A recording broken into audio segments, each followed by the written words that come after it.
Hello and welcome back. If you're settling in right now, getting yourself comfortable, pulling the duvet up a little higher, maybe turning the lamp down, then you've come to the right place. Tonight, we're going to spend some time with a show that has been making people deeply, profoundly, sometimes legally furious for nearly 3 decades. And we're going to do it very slowly, very calmly, in a way that hopefully sends you off to sleep somewhere in the middle. That show is South Park. Now, if you've been with this channel for any length of time, you already know the format. Long, unhurried, no dramatic twists, no, but wait, it gets worse moments. Just a lot of detail, a lot of story, and plenty of time to let it all wash over you. Tonight's topic is a good one for that, because South Park's history is genuinely long and genuinely strange. And there's something quite restful about the way a lot of these controversies resolved. People got incredibly upset for real and understandable reasons. Networks panicked, politicians made statements, organizations filed complaints, and then, almost without exception, the show just kept going. Episode after episode, season after season, like nothing had happened. It's been on the air since 1997. At this point, that's just under 30 years. 4 boys. 1 small fictional mountain town in Colorado, 2 creators named Trey Parker and Matt Stone who still run the whole thing themselves, still write it, still direct most of it, still voice most of the main characters. And in those nearly 3 decades, they've managed to get themselves banned by China, threatened by extremists, sued multiple times, censored by their own network at the worst possible moment, dragged in front of federal complaints processes, and denounced by everyone from the Catholic Church to Scientology to the United States Congress. They've lost a beloved cast member over a religious dispute. They've had a film battle the ratings board across multiple rounds just to get into cinemas. They've written an episode so politically charged that it was pulled before it could air and still hasn't aired in some countries. And yet there's something almost soothing about the show's relationship to controversy from a distance. Because every single one of those things happened, and the show survived all of them. The controversies didn't break it. A lot of the time, they didn't even slow it down. Tonight, we're going to go through the big ones, not at pace, not with any urgency, just steadily, one at a time. What happened, what the context was, how people reacted, what it meant. And occasionally, I'll tell you what I find genuinely interesting or surprising about any given bit of it, because some of this is quite remarkable when you actually look closely. We've got quite a few sections to get through tonight. Each one stands on its own, so if you drift off anywhere in the middle, you won't miss a resolution to anything. There isn't really one. The controversies don't build toward a climax, they just sit alongside each other, which is actually a fairly accurate reflection of how the show itself works. One thing worth saying before we get into any of it, Parker and Stone have always been unusually direct about what they're doing and why. When they pick a target, they explain themselves. When they make a mistake, and occasionally they have, they either defend it or acknowledge it. There's not a lot of the industry's usual slipperiness around their decision-making. They say what they think. That quality doesn't make everything they've produced defensible. But it does make the controversies genuinely interesting to look at, because you can usually understand the reasoning behind the choice even when the choice itself was a bad one, or a legally complicated one, or a choice that caused an entire government to erase them from the internet. We'll get to that. There's also something worth acknowledging at the start, which is that this is a show that has been on long enough that its controversies span completely different eras of media and culture. The things that caused outrage in 1997 are different from the things that caused outrage in 2006, which are different again from what happened in 2010 or 2019. The show has moved through the pre-internet moral panic era, through the post-9/11 broadcast standards tightening, through the social media age, through the era of streaming and globalization and national governments actually having enough leverage over platforms to make content disappear. Each controversy reflects the moment it happened as much as it reflects the show itself. That's part of what makes this a good long evening of material. Every story we'll go through tonight is a story about its own specific moment as much as it's about the show. The battles that Parker and Stone fought in 2001 were fought in a media landscape that barely resembles the one they operate in now. And yet the show is recognizably the same show. The targets shift, the tools stay constant, The irreverence never quite runs out, which is either admirable or astonishing, depending on how you feel about irreverence as a sustainable creative mode. Settle in, get comfortable. Let's start at the very beginning. So Trey Parker and Matt Stone met at the University of Colorado Boulder in the early 1990s. Parker was studying music, Stone was studying economics. They were both making short films on the side, the way students at film-adjacent schools tend to do, except that theirs were decidedly not the kind of films their professors were probably hoping to see. In 1992, they made a short animated film called The Spirit of Christmas, Jesus versus Frosty. The title tells you more or less everything you need to know. Jesus and Frosty the Snowman fight. It's crude in every sense. Made with actual physical cutout paper characters, animated painstakingly frame by frame, lasting about 4 minutes. The characters who would become Stan, Kyle, Cartman, and Kenny are all present in rough prototype form. They have different names. The animation is genuinely rough, but the sensibility is already completely there. Irreverent, dark, deeply unbothered about what anyone would think of it. That short stayed relatively obscure. But then, in 1995, Parker and Stone made another one. This one was called Jesus versus Santa, and it came about in an unusual way. A Fox television executive named Brian Graydon had seen some of their work and commissioned the short as a personal Christmas card. He wanted something he could send to his friends and colleagues in the entertainment industry. The budget was around $1,000. Parker and Stone made it, handed it over, and Graydon did exactly what he said he'd do. He used it as a Christmas card. He copied the VHS tape and sent it to people he knew. And what happened after that wasn't really planned by anyone. The tape started being passed around Hollywood in a way that nobody had really planned for. People who received it copied it and sent it to their own contacts. It made its way through film studios and network offices and production companies. By the standards of 1995, and which is to say before any meaningful version of the internet existed as a tool for sharing video, the tape went viral. It's one of the most pre-internet viral stories in entertainment history, because the actual mechanism of distribution was physical. Someone had a VHS player, they watched the tape, they thought it was funny, they called someone else and said, "You have to see this thing," and then they either mailed or hand-delivered a copy. Somewhere in that chain of copying and passing and mailing, the tape landed at Comedy Central. The network was, at that point, relatively young and genuinely in search of something distinctive. They'd had some success with shows like Beavis and Butthead, which had gone to MATV, and they were aware that there was an audience for adult animation that nobody was really serving well. The Jesus versus Santa tape showed them something that felt genuinely different, not just edgy, but edgy with a specific comedic intelligence underneath it. The irreverence was pointed, it had a perspective. Comedy Central offered Parker and Stone a development deal. That led to a pilot order in 1996.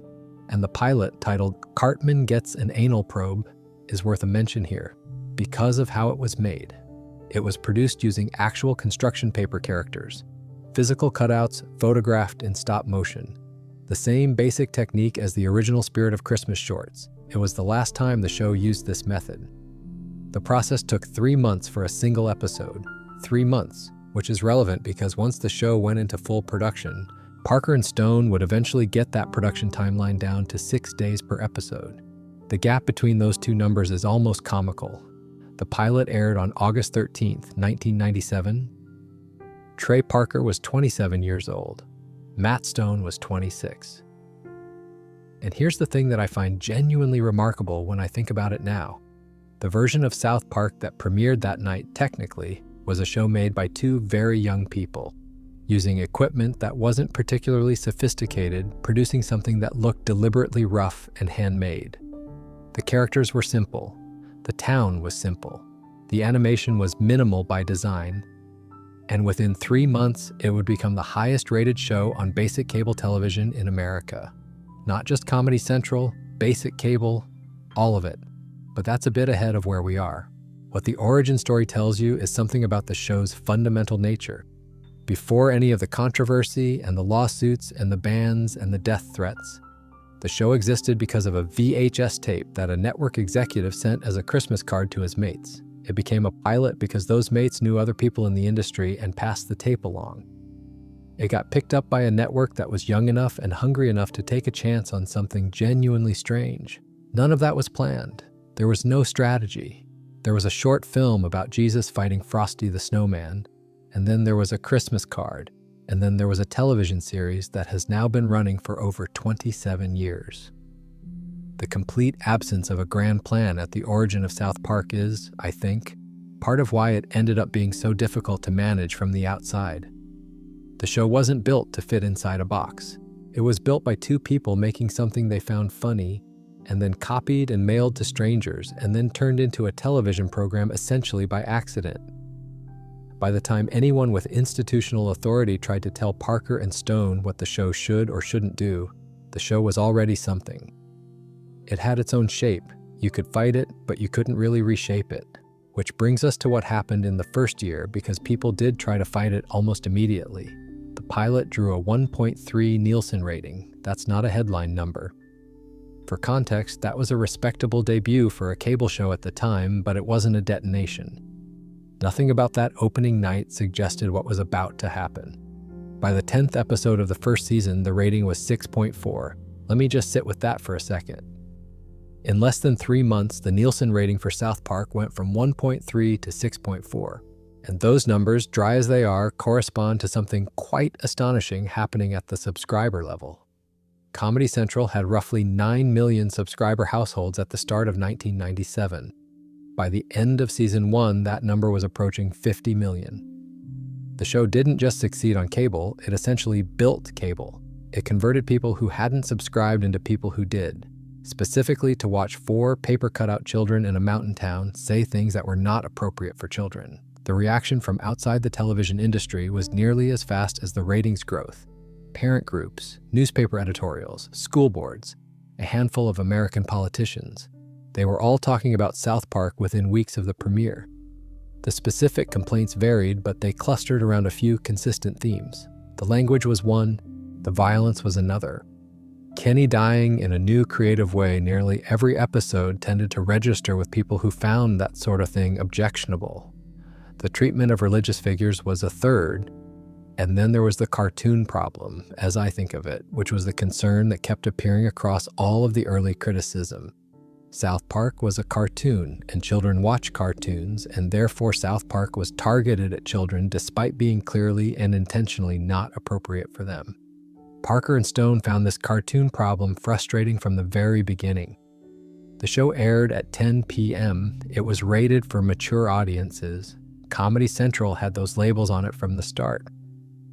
The show was made by adults, for adults, and it had adult content in roughly the same way that an R-rated film has adult content. The fact that it was drawn rather than filmed didn't change any of that. But it didn't matter, because the visual language of animation carries associations that live-action content doesn't, and no amount of ratings labels was going to fully shake the instinct that a cartoon should be safe for the family to watch. This is an argument that Parker and Stone have been having in various forms with various institutions for the entire run of the show.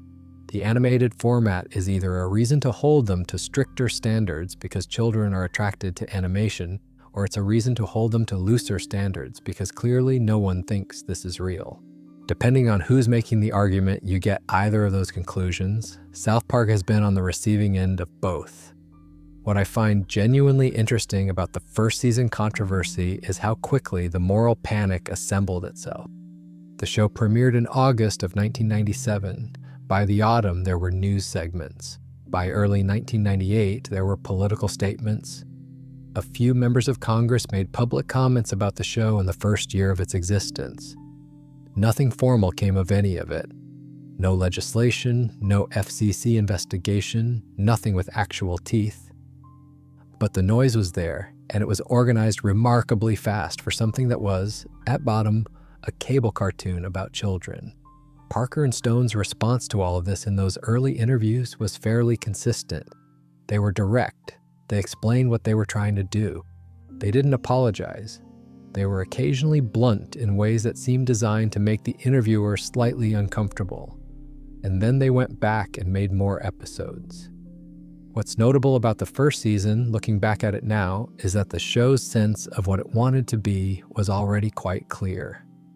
The targets were already there: religious hypocrisy, adult stupidity, the gap between what institutions say they value and what they actually do. The execution was rougher than it would become. Some of the humor hasn't aged especially well. But the framework was essentially set from the beginning, and the controversy that arrived in year one was, in a way, the show proving that the framework worked. If you were aiming at sacred cows and nothing happened, you'd know you'd missed. The immediate organized objection was confirmation that the arrows had landed somewhere. There's also something worth noting about the audience that found the show in season 1, because it wasn't the audience that the moral panic assumed. The people watching South Park weren't primarily children who were confused about whether it was appropriate programming. They were adults, and largely young adults. College students, people in their 20s and 30s, people who had been watching The Simpsons and Beavis and Butthead and felt like animation could do more. South Park felt like more. It felt like it was actually saying something, even when it was saying it with toilet humor and primary colored construction paper cutouts. The gap between what the critics assumed the audience was and what the audience actually was is one of those things that kept defining the show's relationship with controversy, because the concern about the audience was always somewhat disconnected from the reality of it. The children who were supposedly being corrupted were mostly watching something else. The adults who were doing the corrupting themselves were finding a show that spoke to them in a way that mainstream television largely didn't. And then, fairly quickly, it became a cultural phenomenon on a scale that made individual controversy feel small. By the end of 1997, South Park merchandise, t-shirts, toys, various branded objects featuring 4 small children in primary colors had generated something in the region of $30 million in retail sales. By the year 2000, the franchise's retail merchandise figures would exceed $250 million. The show that parent groups were trying to contain had become a commercial force large enough that containing it was a different kind of problem. When something is generating that kind of revenue, the conversation around it shifts. It's not just a television show anymore, it's a brand. And brands have constituencies that extend well beyond any given regulatory body's reach. But before any of that really settled in, the show started doing something specific. It started going after institutions and belief systems directly, not just generally. And one of the first things it aimed at, carefully, deliberately, with full awareness of what it was doing, was the question of what you're allowed to say on television. Season 5, Episode 1, 2001. The episode is called It Hits the Fan, and the premise, stripped back to its bones, is this. A fictional network drama called Cop Drama announces that it will use the word shit uncensored on broadcast television for the first time in the show's history. The town of South Park reacts as though something genuinely momentous is occurring. People gather in front of televisions, they count down. When the moment arrives, they celebrate. Kyle thinks this is all completely absurd and says so repeatedly. Nobody listens to him. The episode uses the word shit 162 times, not bleeped, not implied, not as a subtitle gag or a background joke. 162 uncensored uses of a word that, at the time, had not been used with any frequency in scripted American comedy, even on cable. The writers reportedly kept a counter running during production. The number was deliberate. The excess was the point.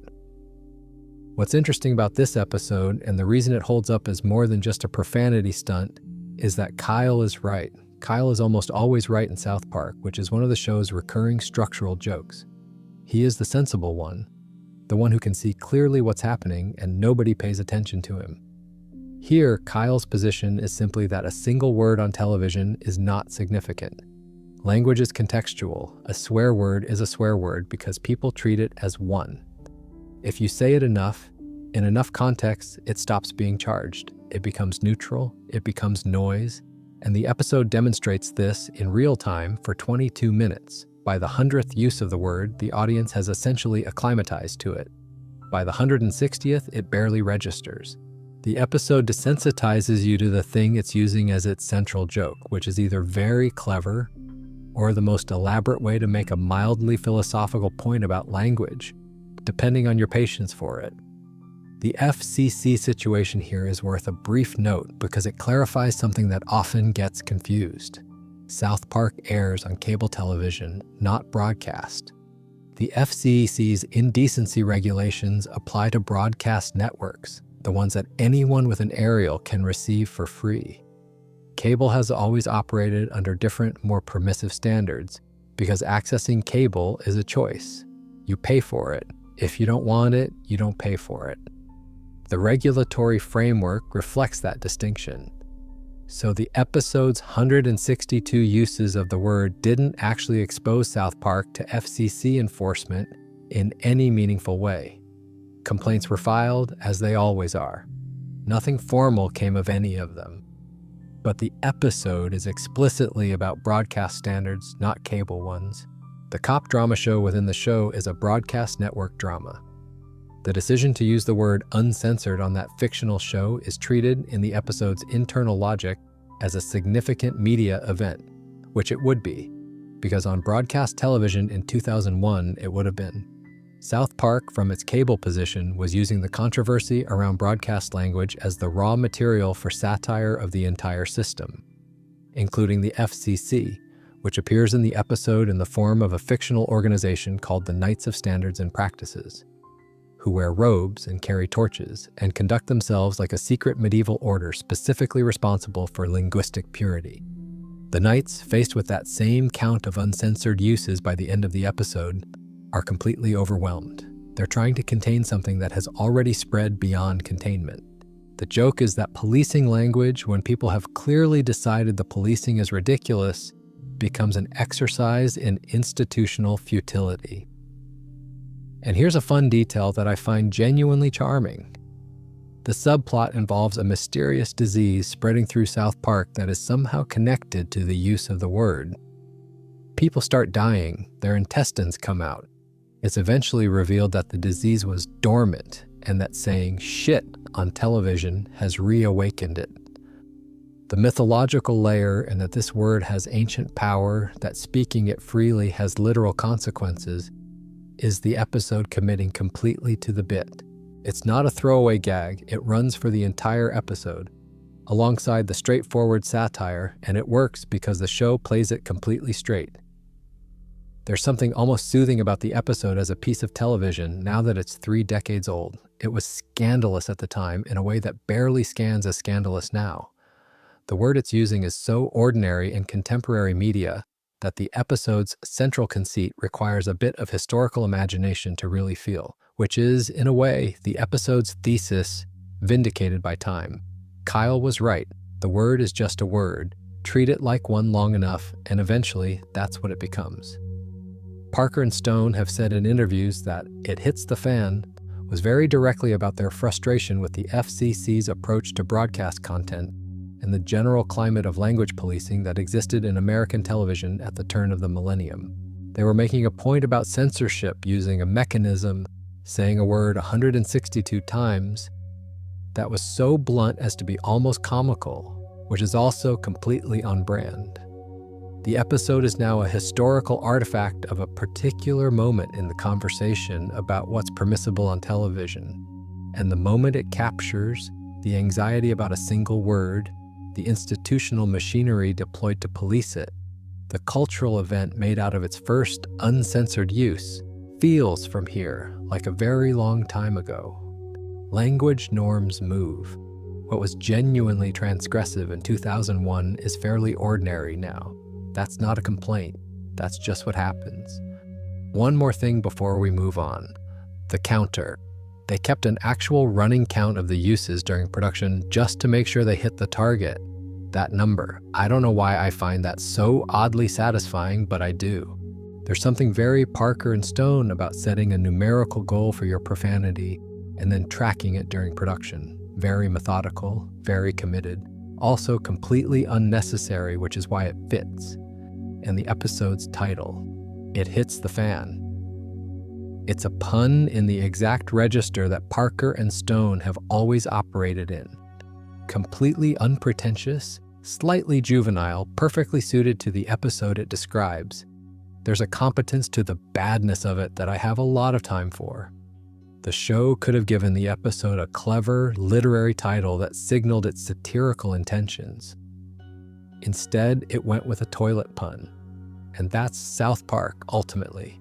The sophistication of the intent and the vulgarity of the execution sitting right next to each other, neither apologizing for the other's presence.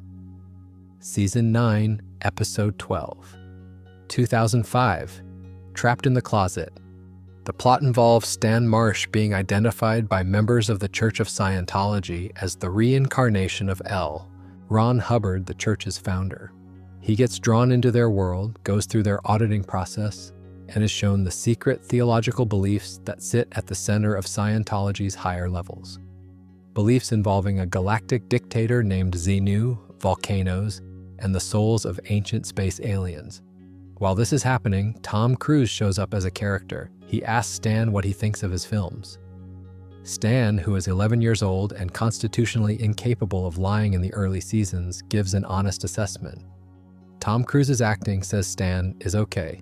Not amazing, just okay. Tom Cruise in the episode is so devastated by this that he locks himself in Stan's closet and refuses to come out. This triggers a running joke that lasts the entire episode. Various characters pleading with Tom Cruise to come out of the closet. John Travolta shows up. R. Kelly shows up. They also end up in the closet. The joke is quite specific and quite deliberate, and Parker and Stone were clearly aware of it. The episode's credits listed every single member of the production staff as John Smith or Jane Smith, apparently a precaution against potential legal action from Scientology, which has a documented history of aggressive litigation against its critics. The episode aired. It drew good ratings. It was, and this is the part the controversy obscures, also a fairly pointed and substantive piece of satire. The moment where the Xenu story is presented on screen carries a caption that reads, "This is what Scientologists actually believe." Not a parody, not an exaggeration. A direct presentation of the theological content that the church keeps behind its higher membership levels. The show wasn't making the beliefs up, it was just saying them out loud in the open where anyone could hear them. Comedy Central scheduled a repeat of the episode for March of 2006. A few weeks before the scheduled rebroadcast date, the network quietly removed the episode from the schedule and replaced it with a different one. No announcement, no explanation. What followed was a wave of industry speculation about what had actually happened, and the most widely reported theory, though it was never confirmed on the record, was this. Tom Cruise was attached to a film called Mission: Impossible 3, which was due to be released by Paramount Pictures in 2006. At the time, Paramount and Comedy Central were both subsidiaries of the same parent company, Viacom. And Cruise, the theory went, had made clear that he would not cooperate with the promotional campaign for Mission: Impossible 3 if Comedy Central continued to air Trapped in the Closet. Viacom, with a major film release at stake, made the calculation that pulling a cable episode was preferable to jeopardizing a tentpole film's marketing. I want to be clear that this was never confirmed. Nobody involved has ever said on the record that this was what happened. But Parker and Stone issued a public statement around that time that was pointed enough to make their own reading of events fairly obvious.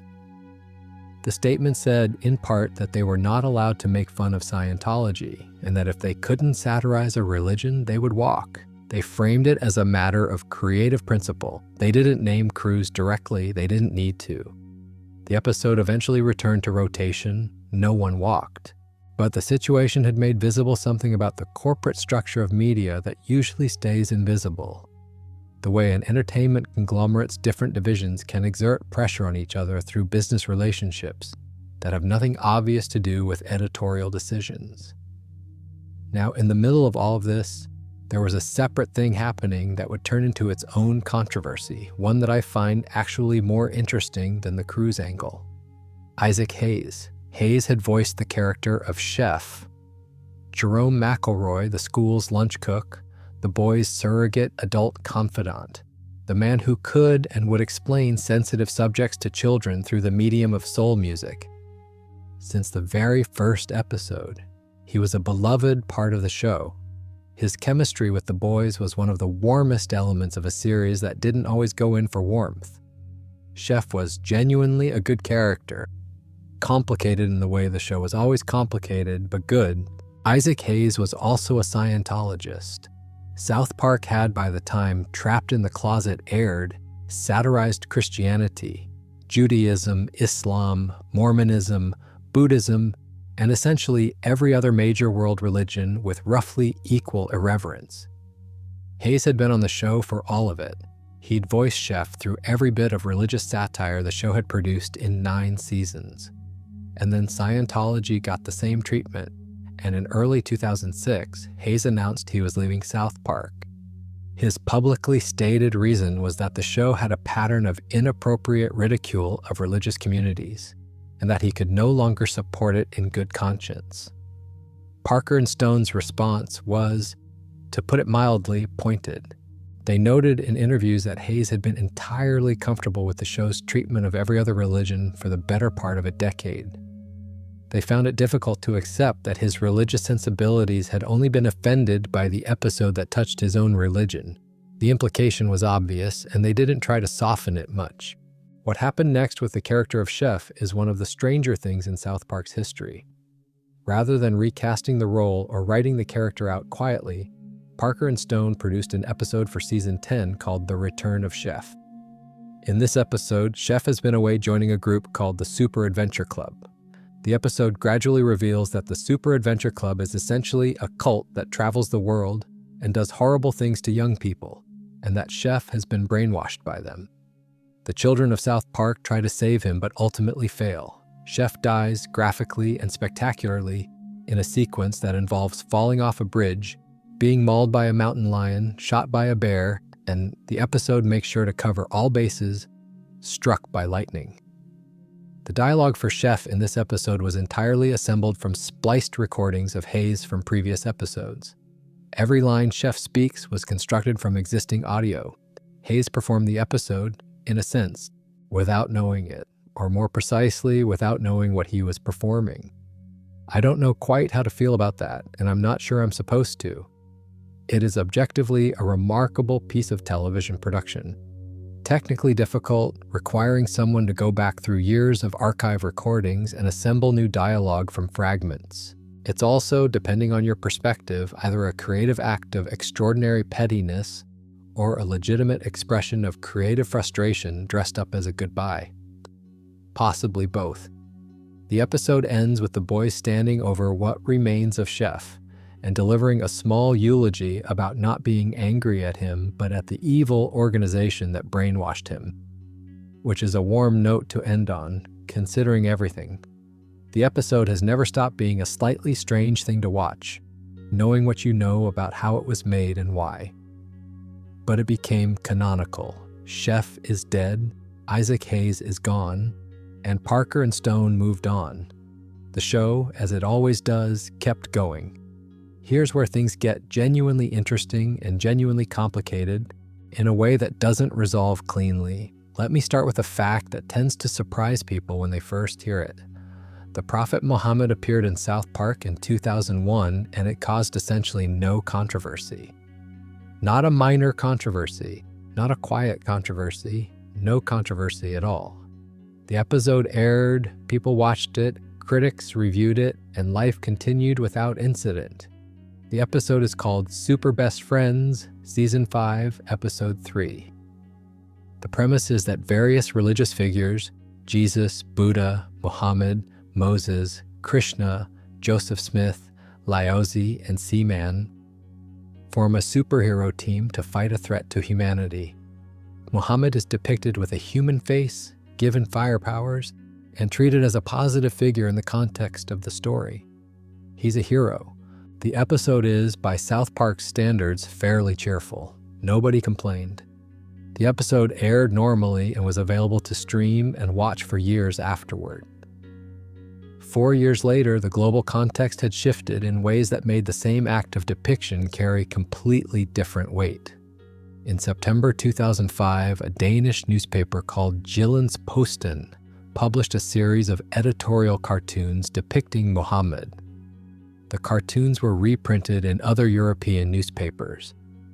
The resulting international reaction included protests, embassy attacks, and deaths. Not in Denmark, but in other countries where the cartoons sparked violence. The context around depicting Muhammad in Western media had transformed almost overnight from a theoretical sensitivity to an active flashpoint with real-world consequences. And it was into this changed context that South Park arrived in 2006 with a 2-part episode called Cartoon Wars. The Cartoon Wars episodes are ostensibly about Family Guy, the other major animated comedy on American television at the time, and a fictional episode of Family Guy that was going to show Muhammad. The plot involves Cartman traveling to Hollywood to get the episode pulled, and Kyle arguing for the principle that free expression requires treating all subjects equally. You can't protect one religion from satire while satirizing all others. Either everything is fair game or nothing is. That's Kyle's position, and it's also, transparently, Parker and Stone's position. There's a secondary layer to Cartoon Wars that often gets overlooked in discussions of the Muhammad controversy, which is that it's also a fairly pointed critique of Family Guy specifically. Parker and Stone use the episode to make the argument, through Cartman's discovery of how Family Guy is produced, that the show's cutaway humor is essentially random. Jokes disconnected from character or story, inserted for their own sake, generated without intentionality. This was a real creative disagreement that the South Park creators had with Family Guy's approach to comedy, and they made an episode out of it. The fact that the same episode was simultaneously making a serious argument about censorship and free expression, and also calling another show creatively lazy is the kind of ambitious multitasking that South Park, when it's working well, does better than most things on television. The moment in the episode where Muhammad was going to appear, where the episode of Family Guy within the episode of South Park was going to show Muhammad's image, was replaced by a black screen. Not the image, not a blurred image, a completely black screen, with a text notice from Comedy Central explaining that the network had made a decision not to depict the image of Muhammad. I find this one of the most striking things South Park has ever produced, not because of the censorship itself, but because of the timing. The episode was making an argument, explicitly through Kyle, that treating Muhammad as uniquely off-limits while every other religion remained satirizable was a form of capitulation to fear. The argument was clear. The episode was making it. And then Comedy Central's editorial decision demonstrated the argument in real time by doing exactly the thing the episode was arguing against. It proved Kyle right. With a black screen in the middle of Kyle's speech about not proving Kyle right. Parker and Stone were publicly frustrated. They said so, and they said it directly.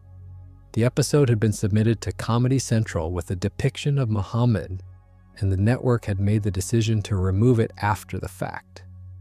Parker and Stone's view was that the principle of treating all religions equally was genuinely important, not just as a creative preference, but as something with real stakes. If one religion could be made immune from satire through the implied threat of violence, then the tool of satire had been successfully disabled for that subject.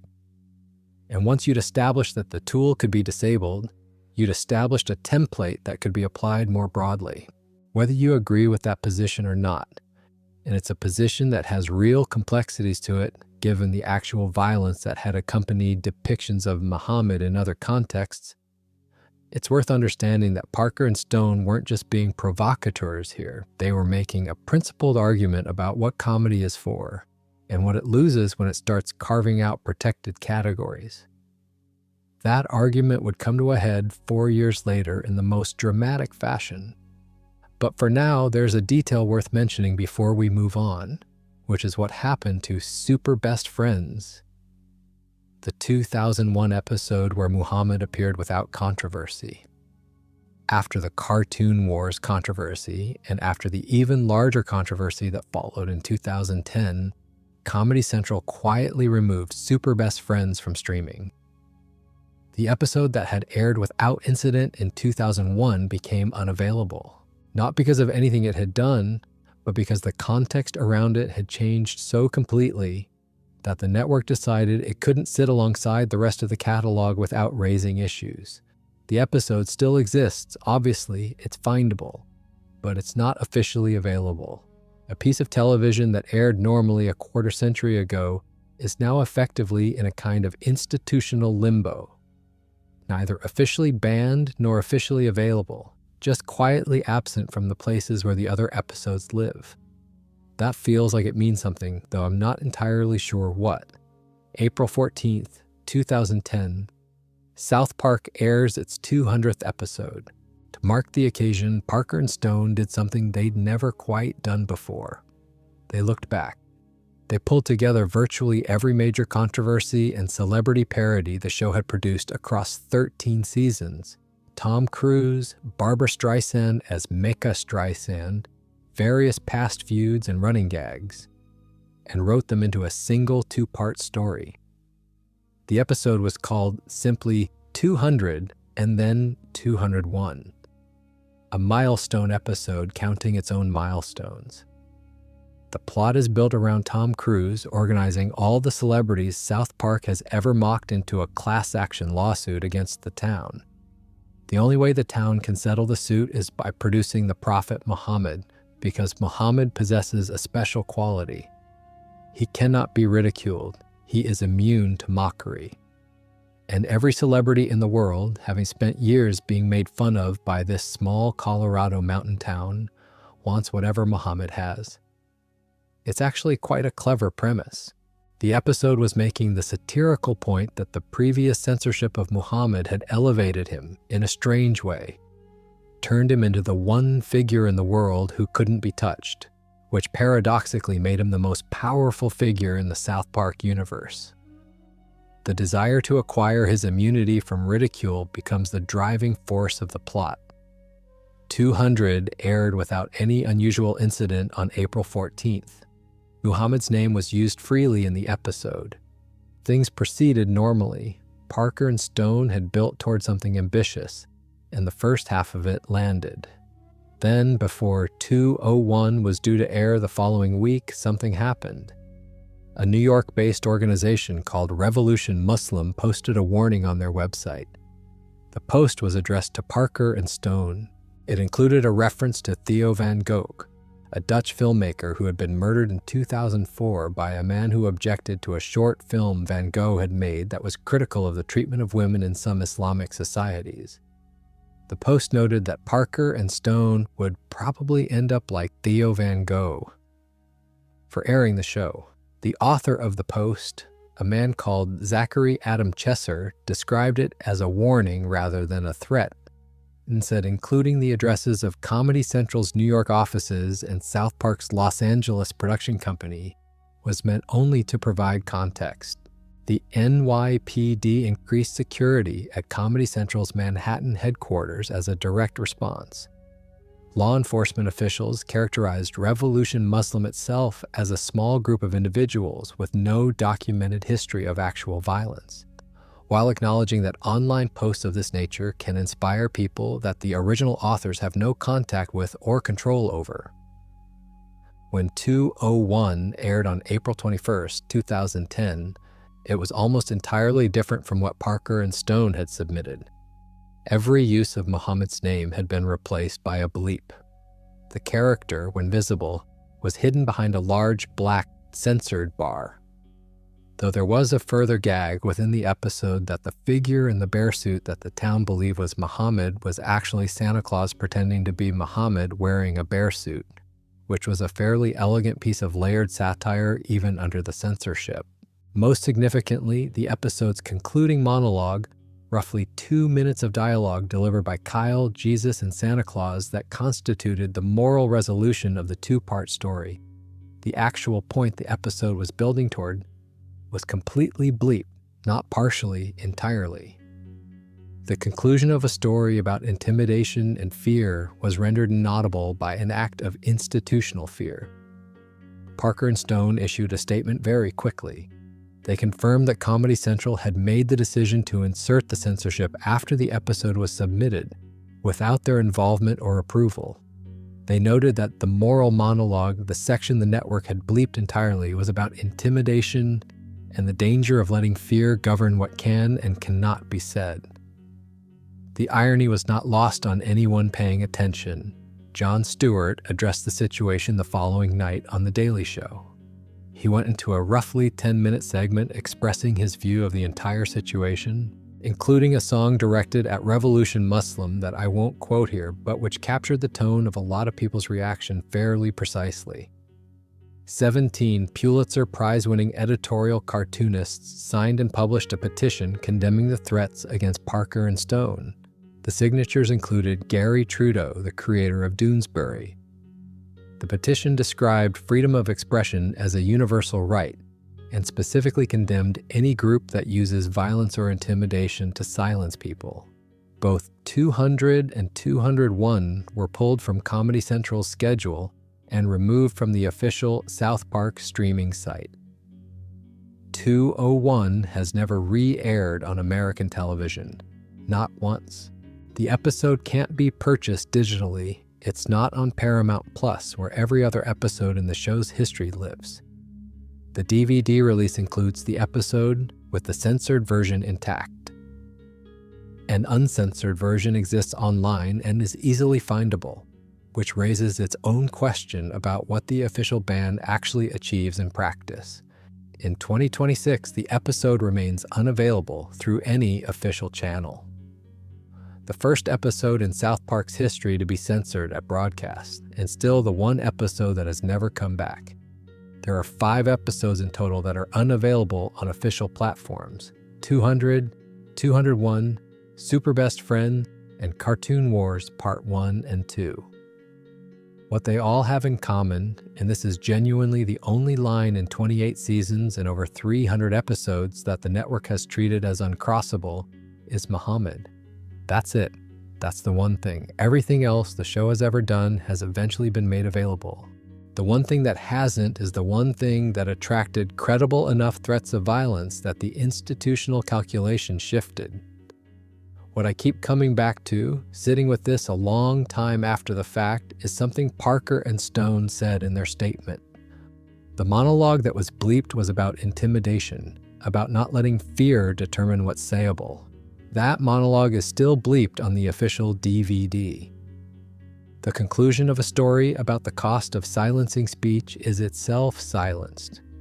Whether that's a profound irony or just an unfortunate coincidence depends on how much you think the people responsible for the decision actually thought it through.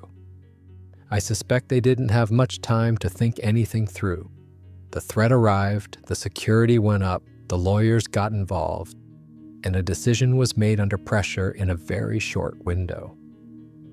That's how most of the worst editorial decisions in media history get made. Not maliciously, quickly, now. Let's talk about China. There's a funny thing that happened to Hollywood in the 2000s and 2010s, which is that the Chinese box office became large enough, and access to it became valuable enough that studios started making editorial decisions with it in mind. Quietly, not as official policy, but consistently enough that people inside the industry were aware of it. Films would have scenes removed before the Chinese release, scripts would be adjusted, characters whose nationality might be politically inconvenient would have that nationality changed or erased. Stories set in certain historical periods would have certain things in them softened or omitted. Nobody announced this was happening. It just happened because the money was significant enough that the commercial logic was obvious. South Park Season 23, Episode 2, which aired in October 2019, was called Banned in China. And it was about this.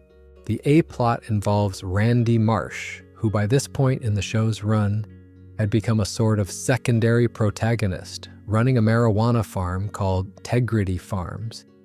Traveling to China to try to expand his business, he gets arrested fairly quickly and ends up in a work camp.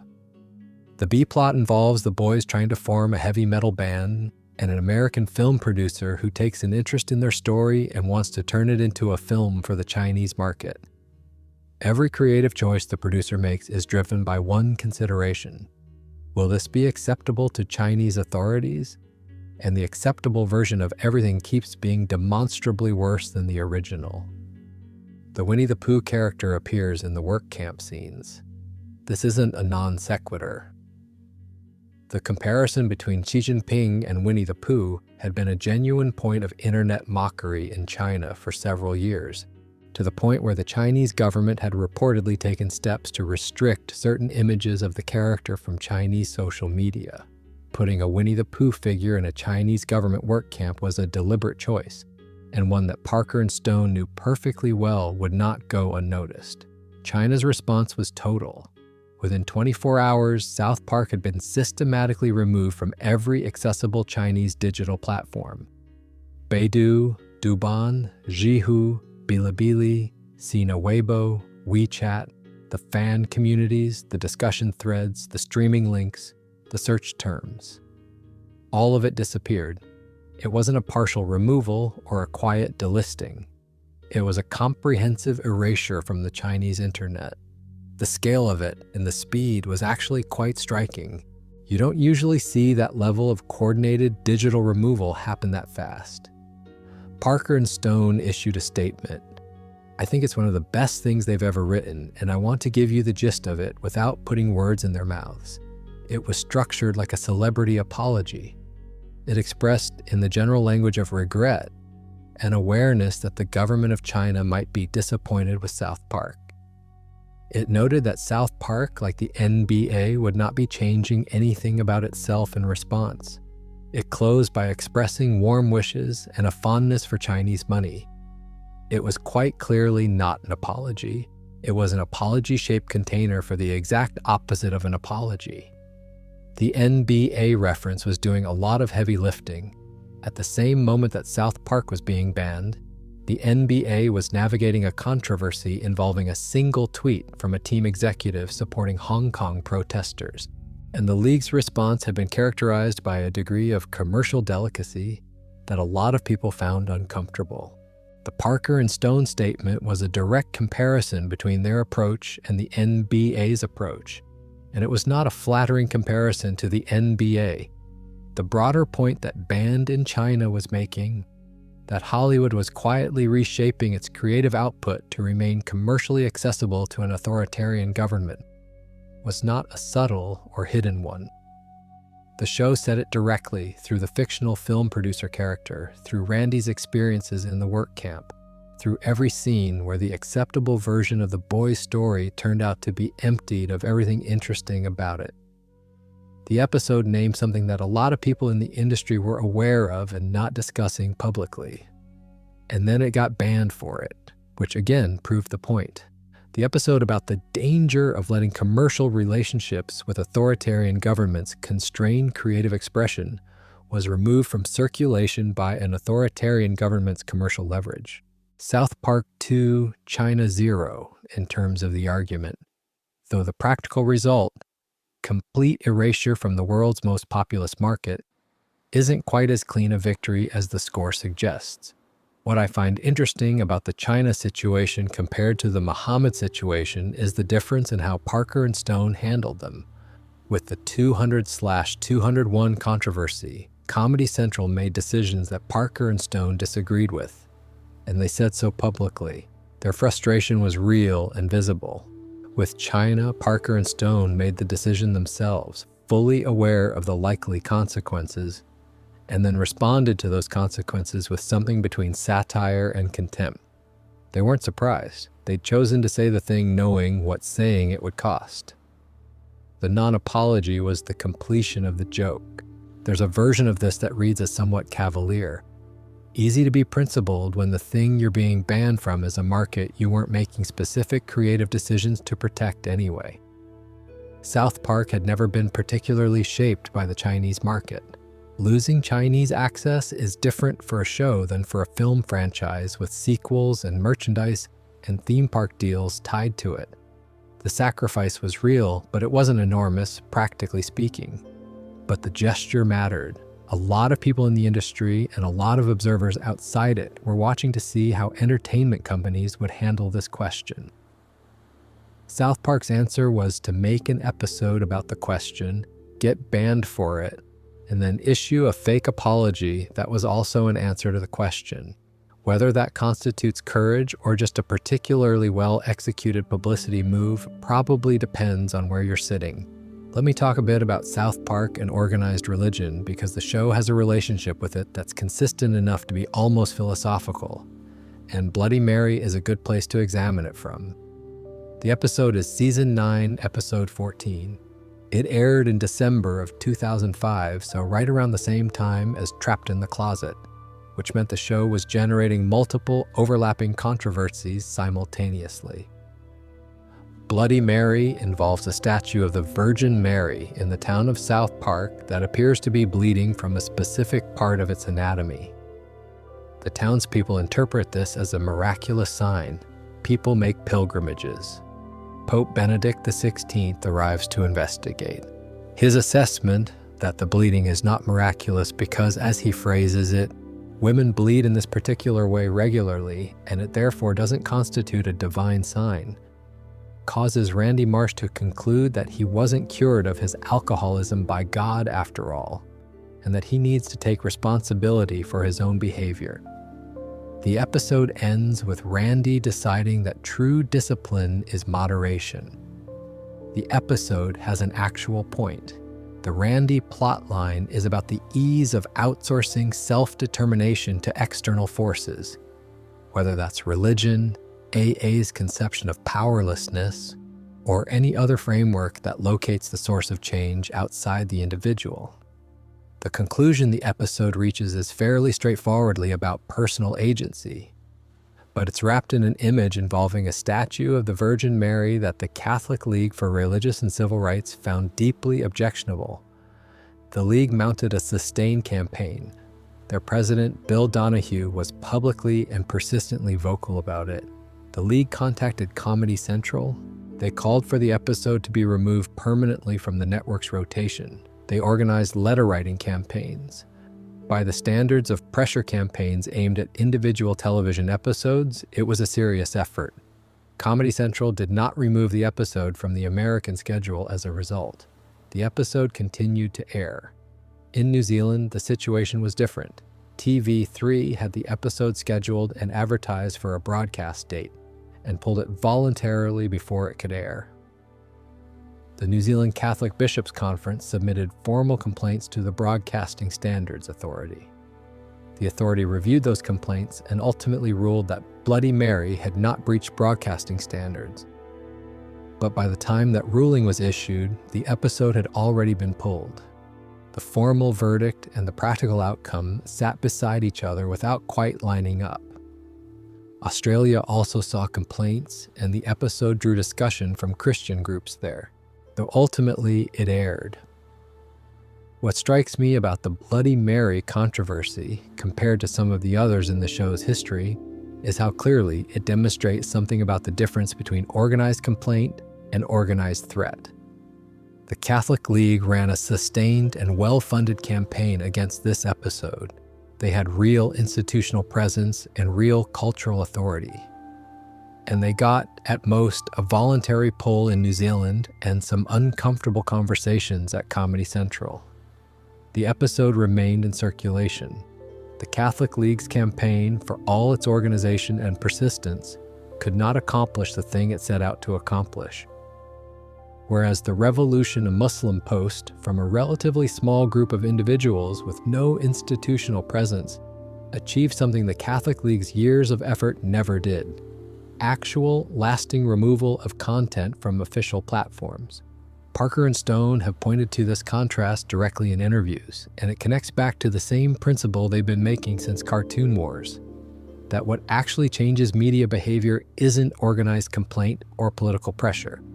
It's the credible implication of violence, which is a somewhat dispiriting conclusion to draw about the media landscape, even if it's accurate.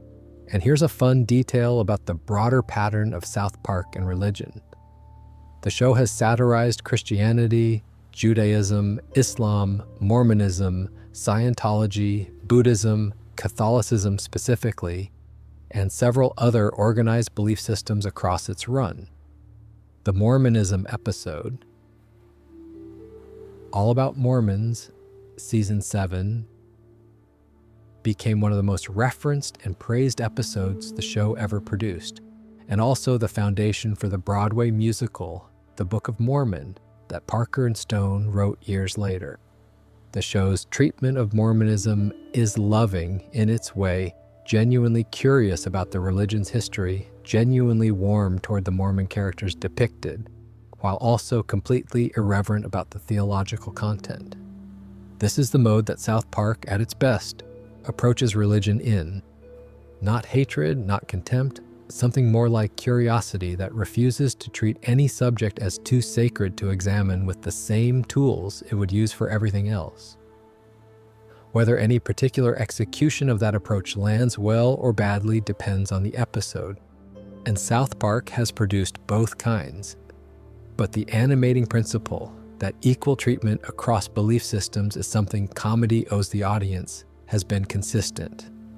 The Catholic League eventually stopped campaigning against South Park with any real intensity. The episode is still available, nobody formally won, it just faded, the way most of these things do. There's something almost comforting about that from a certain angle. The most sustained official campaign to remove a single South Park episode from American television, run by one of the most organized religious pressure groups in the country, didn't manage to remove the episode from American television, which is either a victory for free expression or a sign that nobody was really listening to the Catholic League, depending on how you feel about the League. Now let's talk about the film, because the film's journey to cinemas is one of the odder production stories in animated comedy history, and the film itself is one of the genuinely impressive things Parker and Stone have ever made. South Park, Bigger, Longer, and Uncut was released in the summer of 1999, less than 2 years after the show premiered. That's a remarkably fast turnaround from television series to theatrical release. The film is a musical, an actual musical, with original songs, a narrative that builds toward a theatrical third act, a cast of characters that expands beyond the main four, and production values that are visibly higher than the show. It's a proper film, not a feature-length episode. The story involves the boys sneaking into a Canadian film rated R for adults, picking up extensive profanity from it, and then setting off a diplomatic crisis that eventually leads the United States to declare war on Canada. Running underneath this is a plot involving Satan and Saddam Hussein, who are in a romantic relationship and are planning to use the war as cover for Satan's ascension to the surface world. The boys have to save the day. The film is also, and this is important for understanding the controversy around it, explicitly about censorship. The villain in the comedic layer of the story is not a traditional villain. It's the organized parental response to the boys' new vocabulary, a pressure group called Mothers Against Canada that escalates from protests to military conflict. The film's actual argument is about the dangers of treating artistic content as a moral threat to children, and the ease with which that argument can be escalated into something authoritarian. It's quite pointed, and it's made through the medium of a theatrical musical, which is a genuinely strange and effective choice. Now, the MPAA, the Motion Picture Association of America's Ratings Board submitted the film to multiple rounds of review before a final rating was agreed. Parker and Stone's accounts of this process, which they've discussed in various interviews over the years, describe a back and forth that involved repeatedly receiving an NC-17 rating, the adults-only designation that would have severely limited the film's theatrical release, and making changes, resubmitting, and receiving NC-17 again. The process went through several iterations. The NC-17 problem was partly about content and partly about animation. The MPAA's standards in the late 1990s applied differently to animated content than to live-action content in ways that Parker and Stone found inconsistent and difficult to predict. The same material that would earn a live-action film an R rating could push an animated film to NC-17 because of assumptions about animation's appeal to young audiences that don't necessarily track with what audiences actually do. South Park was a show for adults that happened to be animated, and the ratings process treated it as an animated thing that happened to have adult content, which is a small distinction that carried significant commercial consequences. The film eventually received an R rating. Parker and Stone made compromises to get there.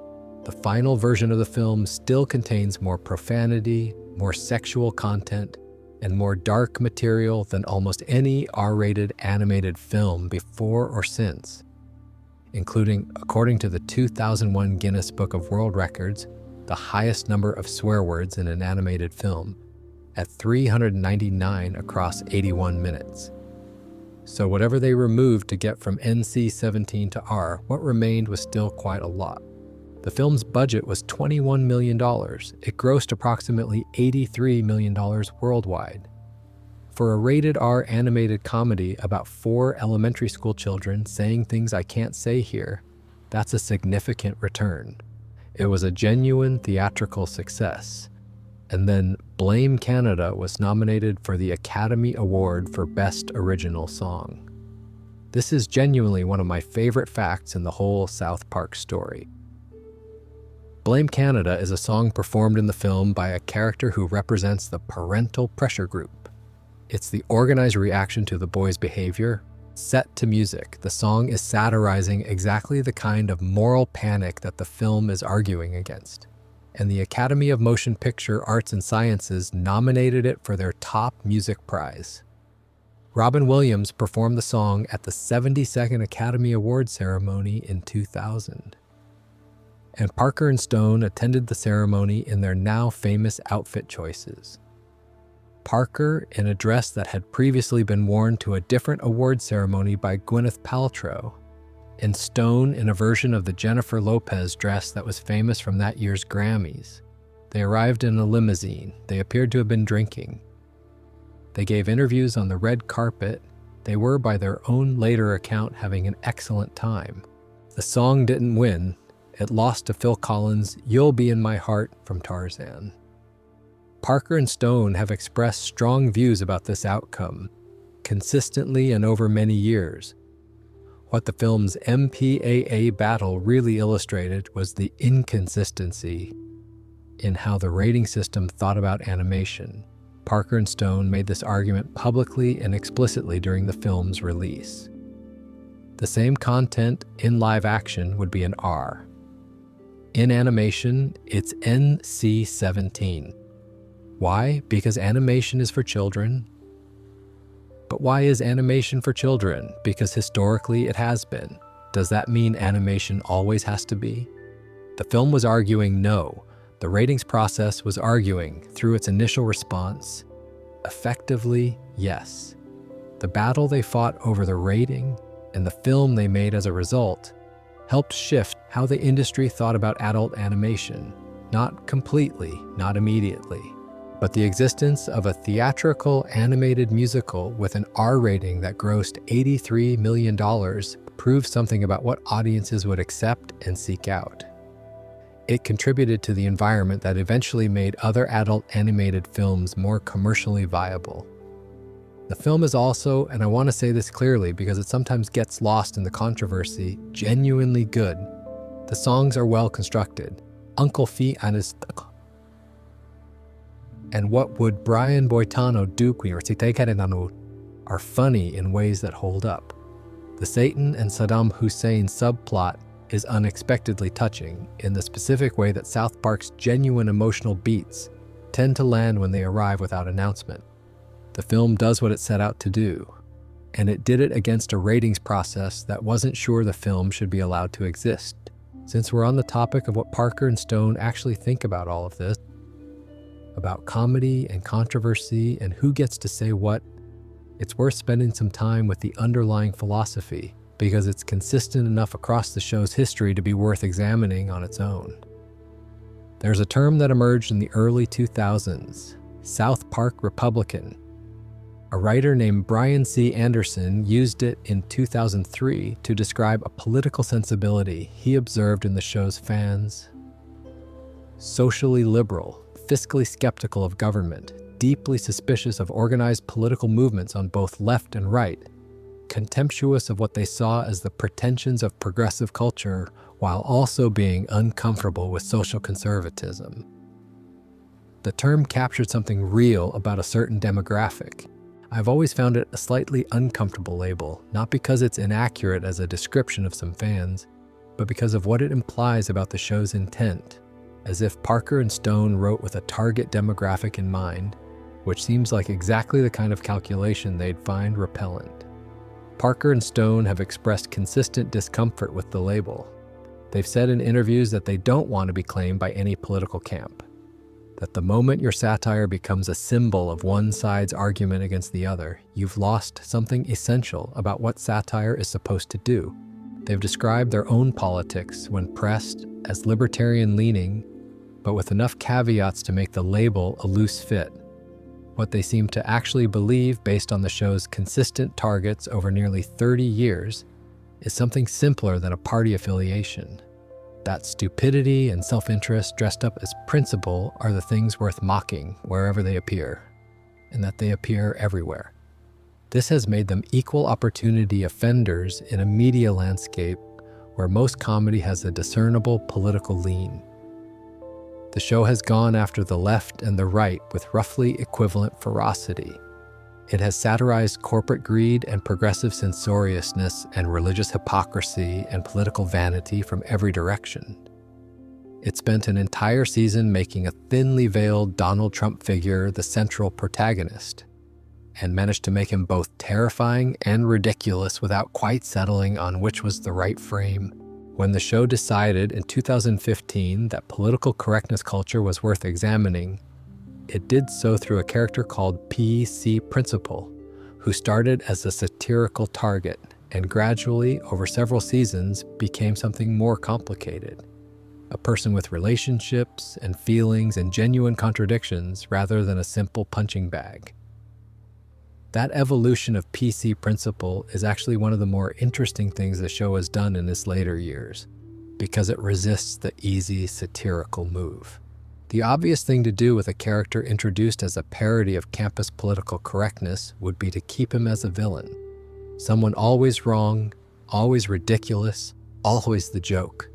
South Park made him a main character with a genuine story arc, which suggests that Parker and Stone's relationship to the political correctness debate is more ambivalent than the show's reputation might suggest.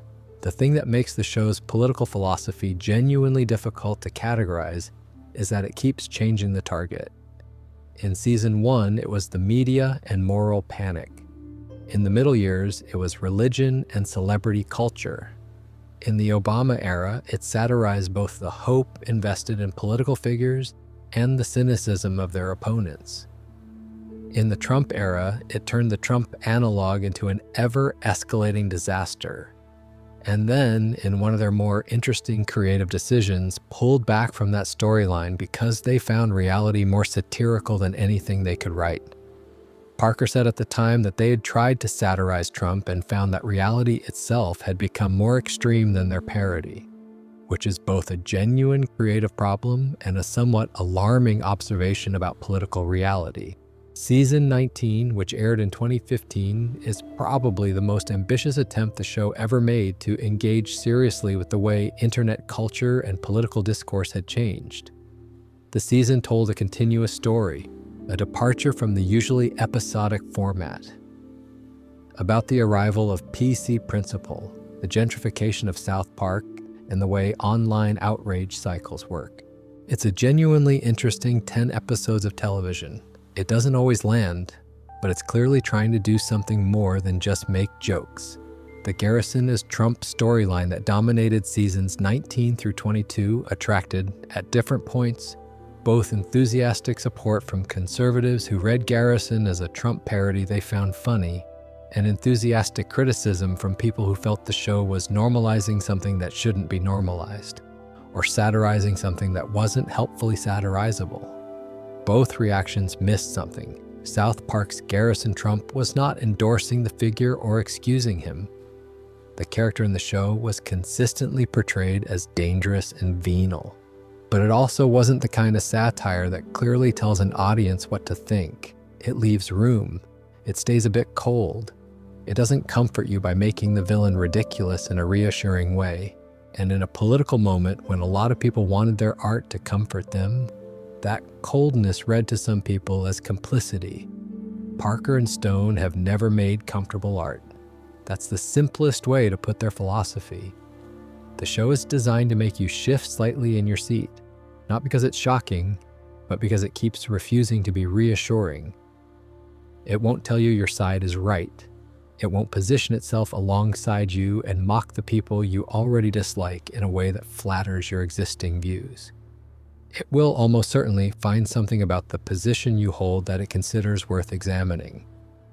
That quality is either a mark of serious satirical intent or a form of lazy both-sidesism, depending on your patience for it and the specific issue in question.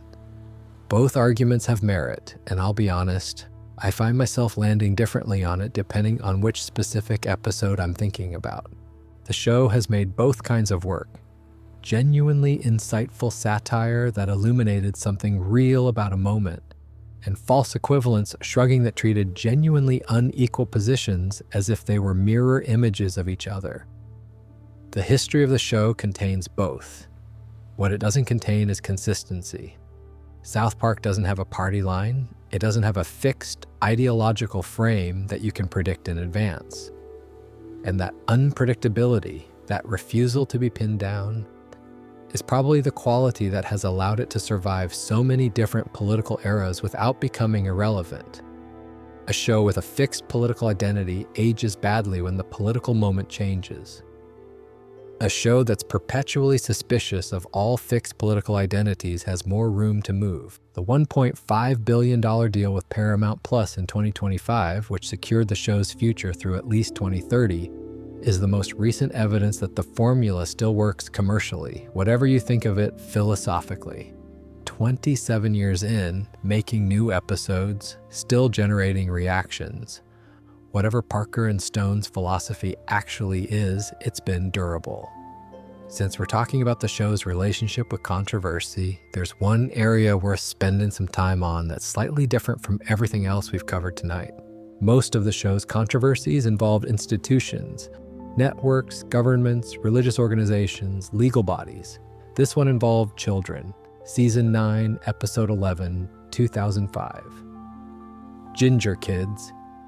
The episode involves Cartman giving a presentation to his class arguing with elaborate pseudoscientific reasoning that people with red hair and freckles, gingers as the episode calls them, are a subspecies with no souls.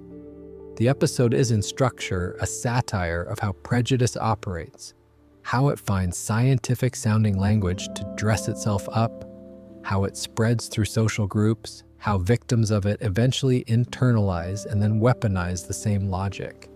By the end of the episode, Cartman has been turned into a ginger himself by the other boys as a prank, becomes the leader of a ginger supremacist movement, and then, upon finding out the transformation was fake, immediately abandons all his stated convictions. The point is fairly clear. Cartman's beliefs are not beliefs. They're performances of self-interest.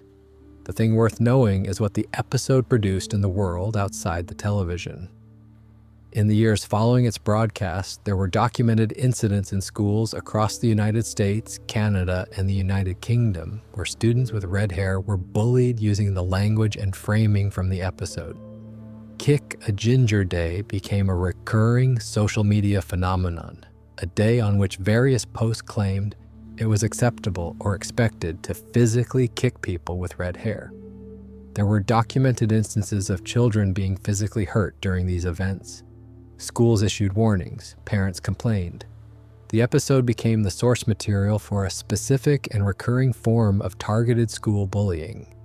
This is one of the genuinely uncomfortable things in South Park's history because the episode itself is anti-prejudice in its structure and intent.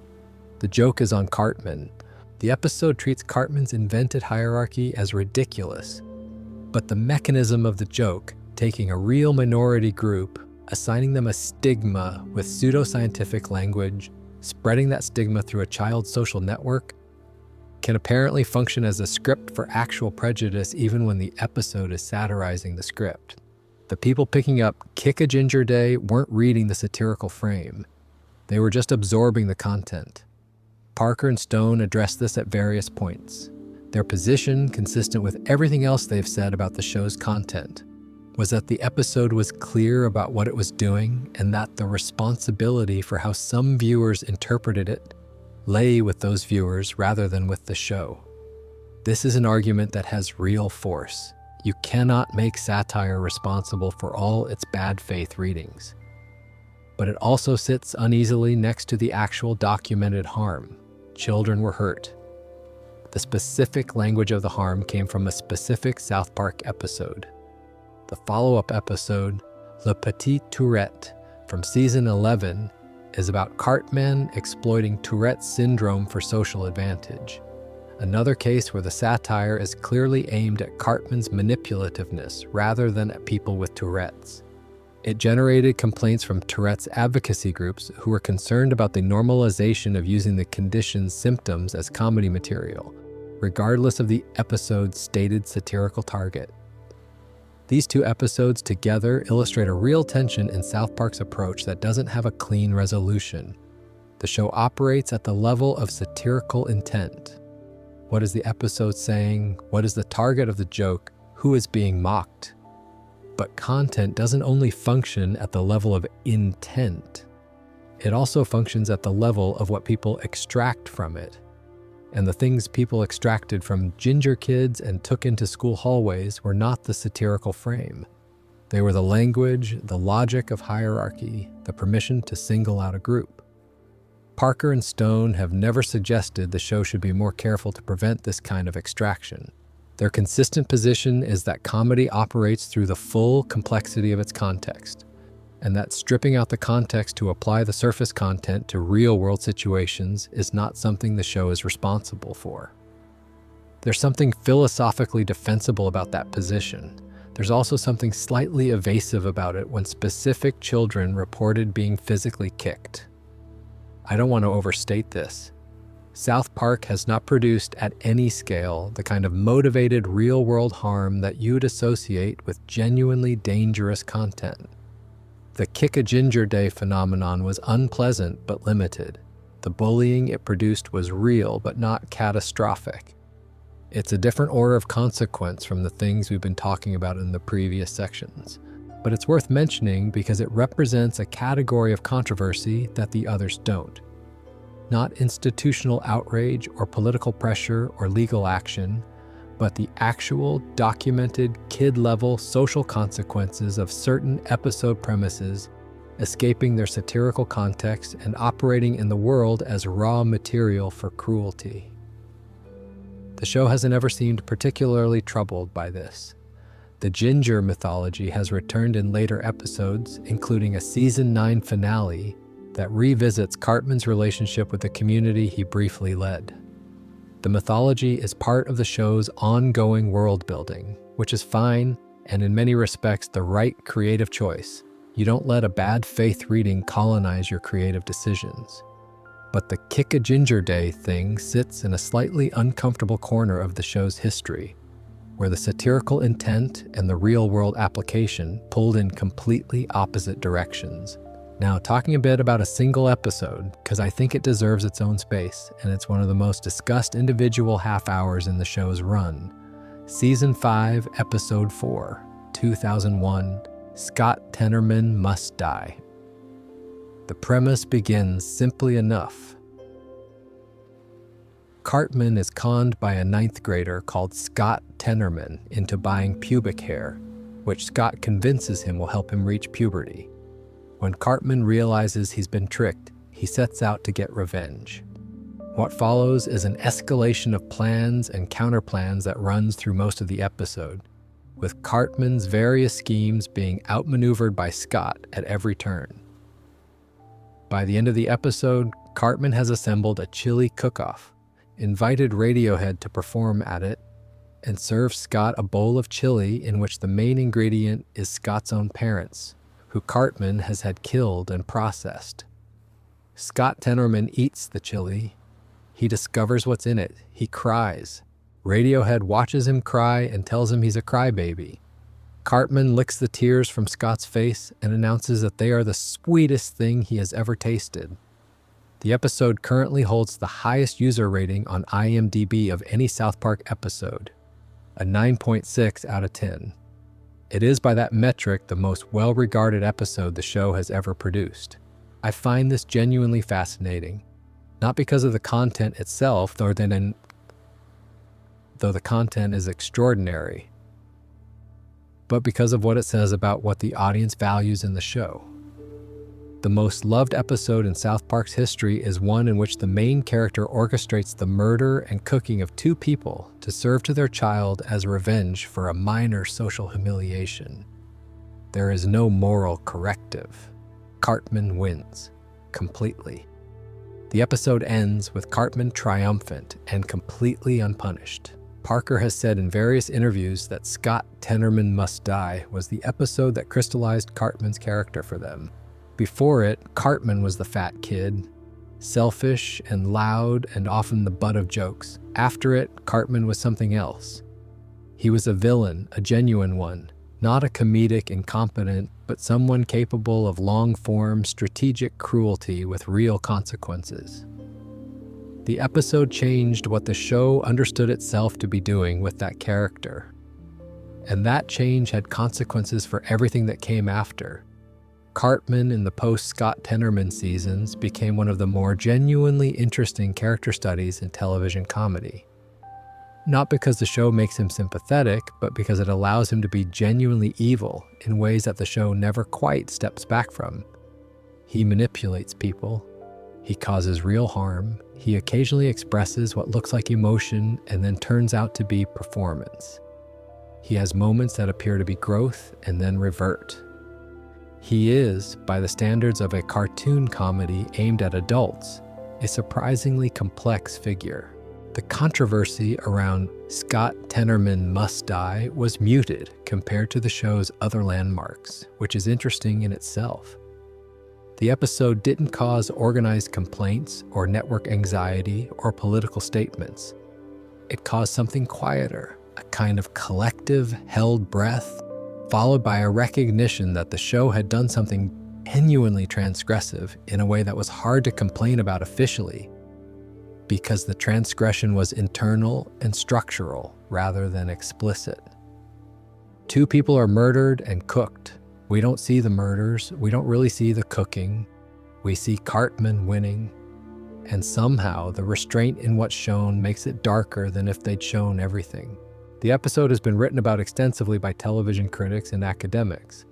It appears in essays about the representation of evil in comedy, about the show's moral framework, about Cartman as a study in sociopathy. It's been referenced as a landmark in animated television for its willingness to commit fully to a premise that other shows would have pulled back from. For an episode that aired over 20 years ago, its reputation has only grown. One last thing about this episode that I think is genuinely interesting. The identity of Cartman's father is revealed in the background of the episode, and this connects back to an earlier plot thread involving a long-running joke from season 1 and 2 about who Cartman's father actually is. The revelation in Scott Tenorman Must Die, which functions as a detail of the episode's plot rather than its main focus, retroactively adds a layer to the central revenge story. Cartman, without knowing it, has had his own father killed. The show returns to this in later seasons with Cartman discovering the truth. And by the time he discovers it, you got a character who, in the show's mythology, is defined by the event in Scott Tenorman Must Die in ways that run deeper than the episode itself shows, which is, for a show with this reputation, a surprisingly sophisticated piece of long-form character construction. No notes. Genuinely. In 2006, there was a monster called ManBearPig, and I think this arc is worth going through slowly because it has one of the more genuinely interesting resolutions in the show's history. The episode is season 10 and it involves Al Gore, the former US Vice President, and at that point one of the most prominent public voices on climate change, following the release of An Inconvenient Truth. Arriving in South Park claiming to be hunting a creature that is half man, half bear, half pig, Gore is obsessed with it. He insists it's real and represents a serious threat. The boys investigate and find nothing. The episode frames Gore as someone more interested in being taken seriously than in actual truth, someone whose real motivation is attention rather than concern. The episode was widely read as a satire of climate change alarmism. Conservatives liked it. Climate scientists and environmentalists did not.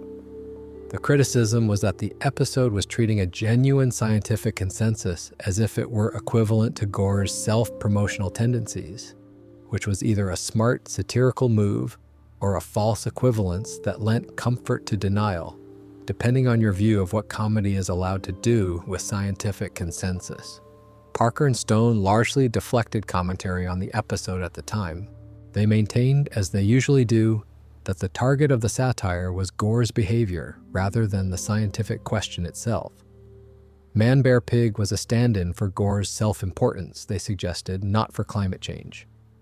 Then the episode came back. In 2018, the season 22 episode, Time to Get Cereal, reintroduced ManBearPig, this time as a genuine, real, deadly threat. ManBearPig is no longer a metaphor for Gore's delusions. ManBearPig is real. It is devastating, and nobody prepared for it because nobody took the warning seriously. The episode is structured as an explicit reversal of the original, a mea culpa, essentially. The boys go to Al Gore and apologize. They should have listened. They were wrong. ManBearPig was real all along. Parker told reporters around that time that his views on climate change had evolved since 2006, and that the new episodes were a genuine acknowledgement that the original satire had been, in his assessment, incorrect. Not just politically uncomfortable, actually wrong.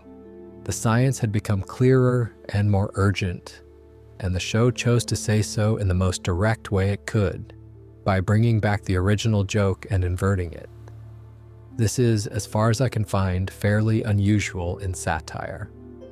A satirical piece being revisited by its creators and explicitly corrected, not just updated or complicated. ManBearPig in 2006 said, "The warnings about this thing are cover for self-interest."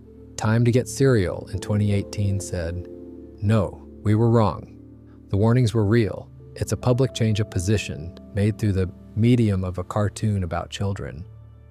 The 2018 episode did not resolve the controversy around the 2006 one. People who felt the original had given comfort to climate denial still felt that. And the corrective, coming 12 years later, arrived in a different political context where the stakes of the original framing had become clearer. The 2018 episodes are quite good, actually. Dark and funny in the way the show is at its best, with real consequences for the characters that the episode doesn't paper over. But here's what I find most interesting about the ManBearPig arc. It represents one of the clearest examples of the show actually changing its mind. Not just updating its target or finding a new angle, changing its mind. And the mechanism through which it changed its mind was the show itself. Not a press release, not an interview, not a social media statement. Another episode. Parker and Stone corrected themselves in the same medium in which they'd been wrong. That's a genuinely unusual creative choice. A lot of shows would just ignore the earlier episode.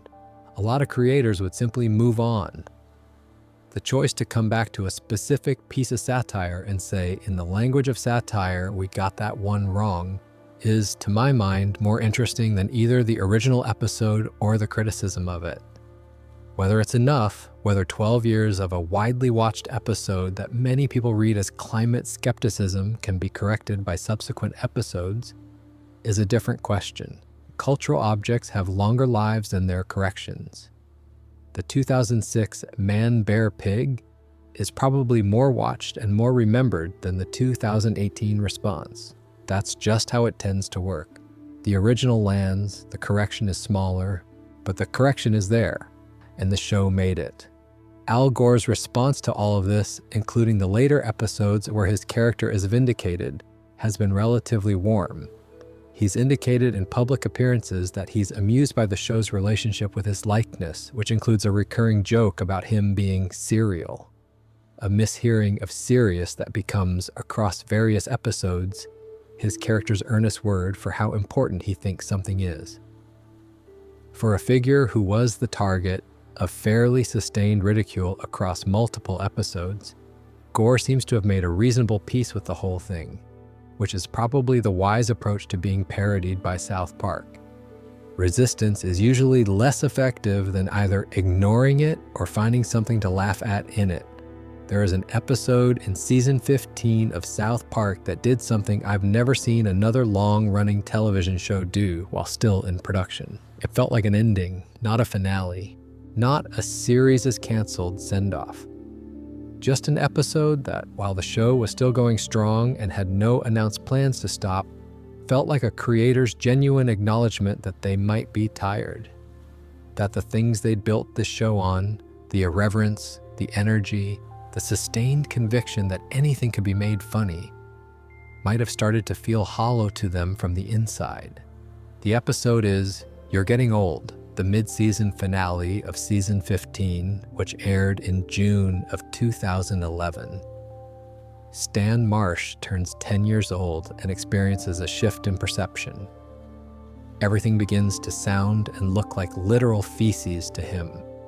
Music he used to love sounds like a pile of excrement.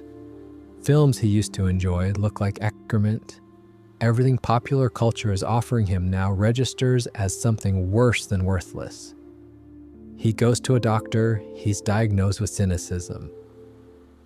And here's where the episode becomes genuinely extraordinary. The show doesn't play this as a punchline.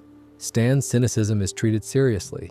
It separates him from his friends, who don't share his new inability to find joy in anything. His parents' marriage, which has always been a comic backdrop, falls apart. His father, Randy, always the show's most reliably buffoonish adult, confronts the gap between the person he was going to be and the person he's become. And the episode ends with Stan's family split up, Stan isolated, and a montage set to Fleetwood Mac's Landslide, a song about age and change and looking back on who you were, playing over images of the old life dissolving. It does not resolve. The episode ends on that. Fans were quietly alarmed. The reaction online at the time was a mixture of genuine appreciation for the episode's emotional honesty and genuine concern about what it meant. Parker and Stone had never made something that felt so nakedly like an expression of their own state of mind about the show. Stan's exhaustion with popular culture, his inability to find anything new interesting or good, his increasing isolation from the people who still could, read as something Parker and Stone might be working through personally. Stone has said in interviews since that You're Getting Old was a real moment of questioning for them. He described it as a period when they were genuinely unsure if they still wanted to make the show. The episode was, in some sense, an honest expression of that uncertainty, not as a meta joke or an ironic riff, but as an actual piece of television that let the uncertainty breathe and didn't resolve it.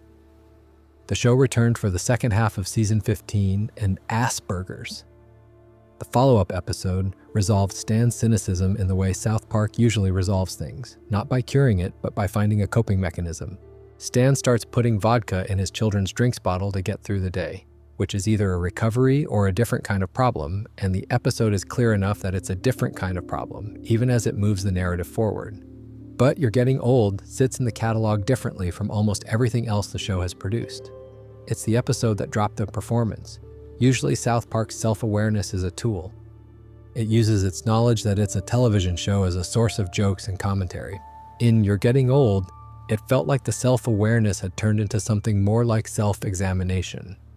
Less tool, more honest question. The irony is that the show went on to have some of its most ambitious and well-regarded seasons after this point.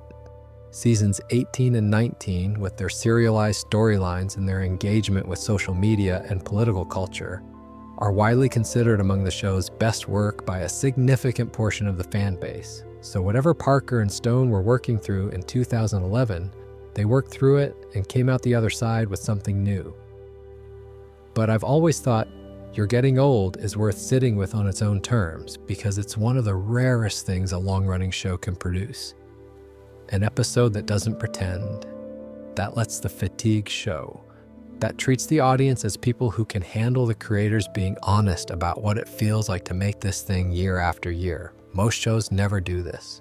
They perform the energy and enthusiasm until the day they stop. South Park, just once, let the performance drop, and the result was one of the most genuinely moving things in its history, which is a slightly strange thing to say about a show whose previous episode probably involved someone's intestines coming out. But that's South Park.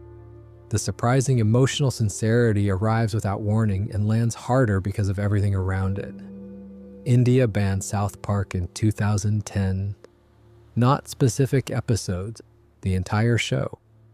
That fact tends to catch people off guard because the China ban gets most of the attention and the 5 Muhammad-related episodes get most of the rest.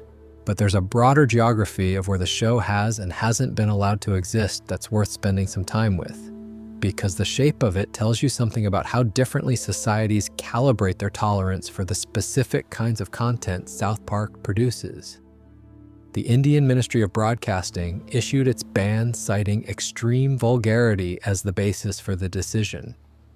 The ban was comprehensive and remained in force for nearly a decade.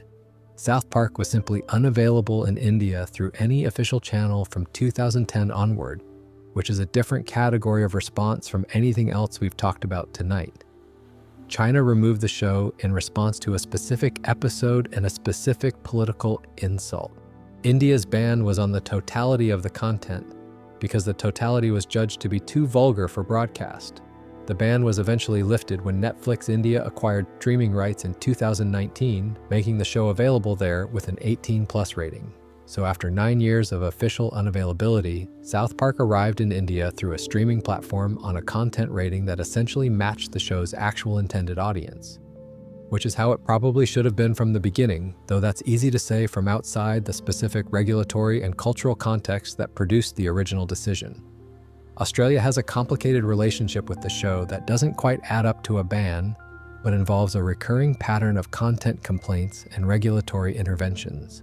The Hell on Earth 2006 episode, Season 10, which involves Satan planning a Halloween party, attracted formal complaints from the Australian Communications and Media Authority, though no formal regulatory action resulted. The show has aired in Australia throughout its run, but with a history of individual episodes being flagged and reviewed. The video game is worth a mention here because it adds a dimension to the South Park censorship geography that doesn't fit neatly into the television discussion, and because the specific solution the Australian version arrived at is one of my favorite things in the whole story. South Park, The Stick of Truth was released in 2014. It's a role-playing game developed by Obsidian Entertainment, written by Parker and Stone, and set in the show's world. Critics praised it extensively. It's generally considered one of the best licensed video games ever made, which is a category with a historically very low bar, but where The Stick of Truth genuinely clears it. In Australia, the game was initially refused classification, effectively banned, due to 2 specific sequences, one involving an interactive anal probing scene, and one involving an in-game abortion sequence. Both of these were considered beyond what the Australian rating system permitted in interactive content. An edited version of the game was released for the Australian market, with those sequences replaced by a static image of a koala and text explaining that the content had been removed. The same edited version was also released in Germany and Israel. In Australia and Germany, content rating systems for video games have historically been stricter than in North America and the UK. In Israel, the specific content in question apparently didn't fit within the parameters of what could be released there either.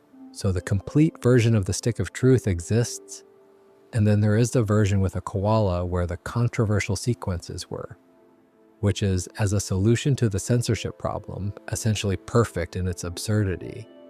The game acknowledges the removal with the koala image, so players in those regions are not simply unaware that content exists. They're told via koala that something has been removed and why. The koala becomes a kind of commentary on the censorship itself, which feels extremely South Park. The broader picture of where the show can and can't be seen in its complete form is, at this point, quite complex. In China, it's essentially gone entirely.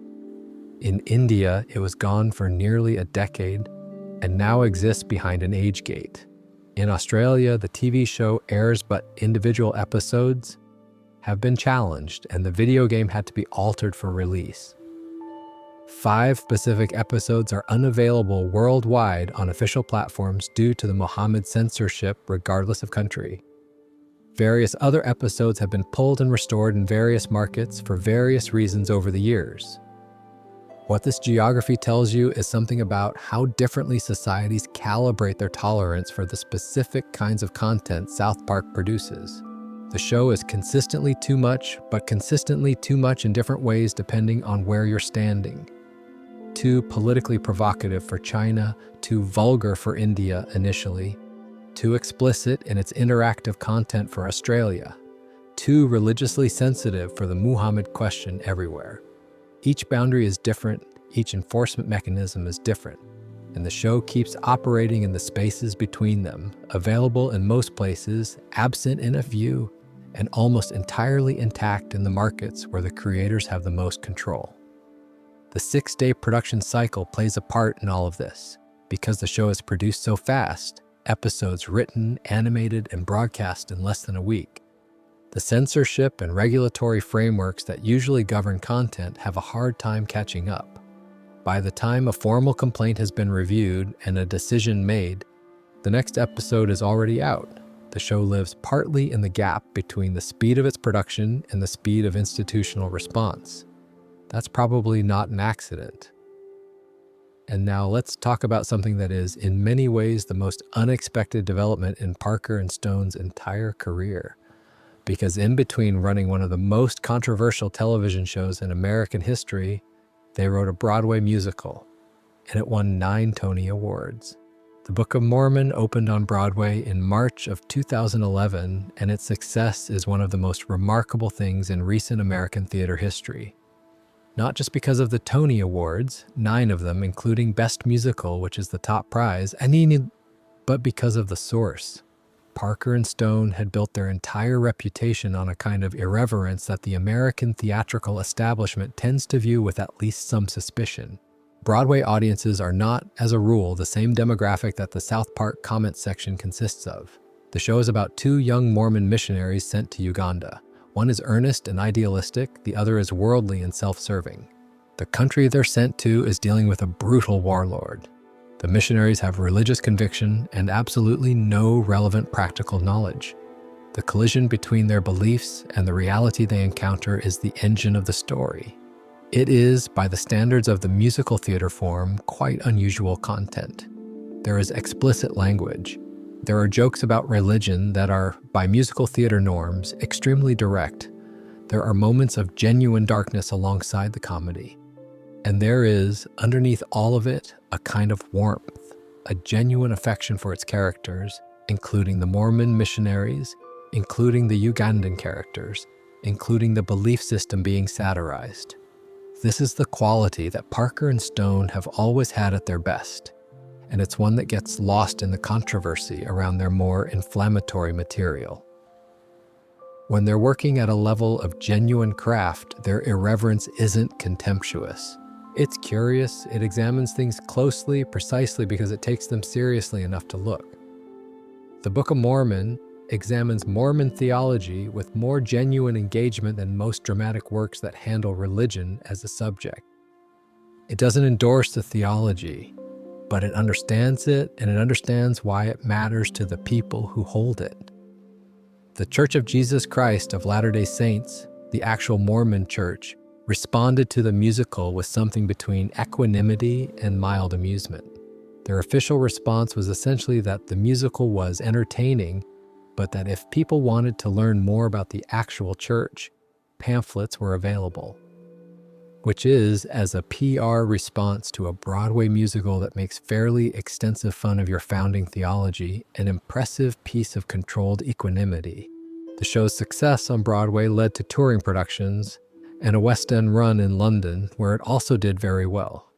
It has now been running for over a decade in various productions, which makes it one of the more durable new musicals of the 21st century. It regularly sells out. It has devoted fans who have seen it multiple times. For a show about two young men in Uganda making fun of religious beliefs, it has found an audience that is both large and genuinely passionate. The connection back to South Park is worth making explicit because it's not just biographical. The Book of Mormon is South Park's approach to satire. The equal treatment principle, the irreverence toward belief systems, the willingness to examine the gap between institutional religious claims and human reality applied to the theatrical form. The musical has songs that would not be out of place as South Park set pieces. The structural jokes are recognizably from the same creative minds. And the emotional sincerity that occasionally surfaces, the moments where the musical actually cares about its characters, is the same quality that makes the show's best episodes land the way they do. What the Book of Mormon added to the Parker and Stone story was something that no amount of controversy had quite given them: mainstream institutional respect. The Tony Awards are the American theatrical establishment at its most formal and its most traditional. Winning with a show built on the South Park sensibility was a kind of legitimation that the television comedy had never quite received.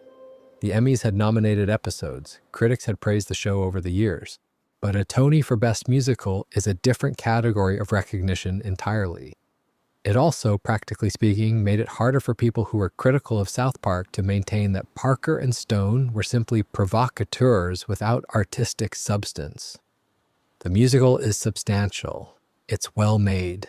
It has something to say. And it says it with the same approach that the television show has always used. If you accept the musical as legitimate art, and most of the people who criticize South Park's content would have a hard time dismissing a 9 Tony winner as the opposite, you've accepted the underlying method. Whether that connection has changed how people think about the television show is another question. The people who were most critical of South Park's content were probably not going to be won over by Broadway, but it shifted the cultural conversation slightly. Parker and Stone went from being understood primarily as television provocateurs to something more complicated. Creators who had, in parallel with a television show that had annoyed a great many institutions, also produced one of the more acclaimed pieces of American musical theater in recent memory. Both things are still true. The show is still going. The musical is still running. The controversy has not stopped. The awards apparently have not either. In 2016, South Park tried something it had never done before. It told one continuous story across an entire season. Season 20 is the most ambitious structural experiment the show ever attempted. Each episode picked up directly from the previous one. Characters had ongoing arcs. Events had consequences that carried forward rather than resetting. The season was built around two things happening simultaneously in the real world: an internet troll story and the 2016 American presidential election. Mr. Garrison, who by that point had been running as a Trump analog for a season, was in the middle of a campaign that the show had written with the assumption, shared at the time by most observers, that his character would lose. Then the election happened. Parker and Stone have spoken about this period more candidly than almost any other part of the show's history. They were writing in near real time. The 6-day production cycle means that what airs on Wednesday was being written the previous Thursday. For most of season 20, they were essentially writing satire of an election in parallel with the election itself.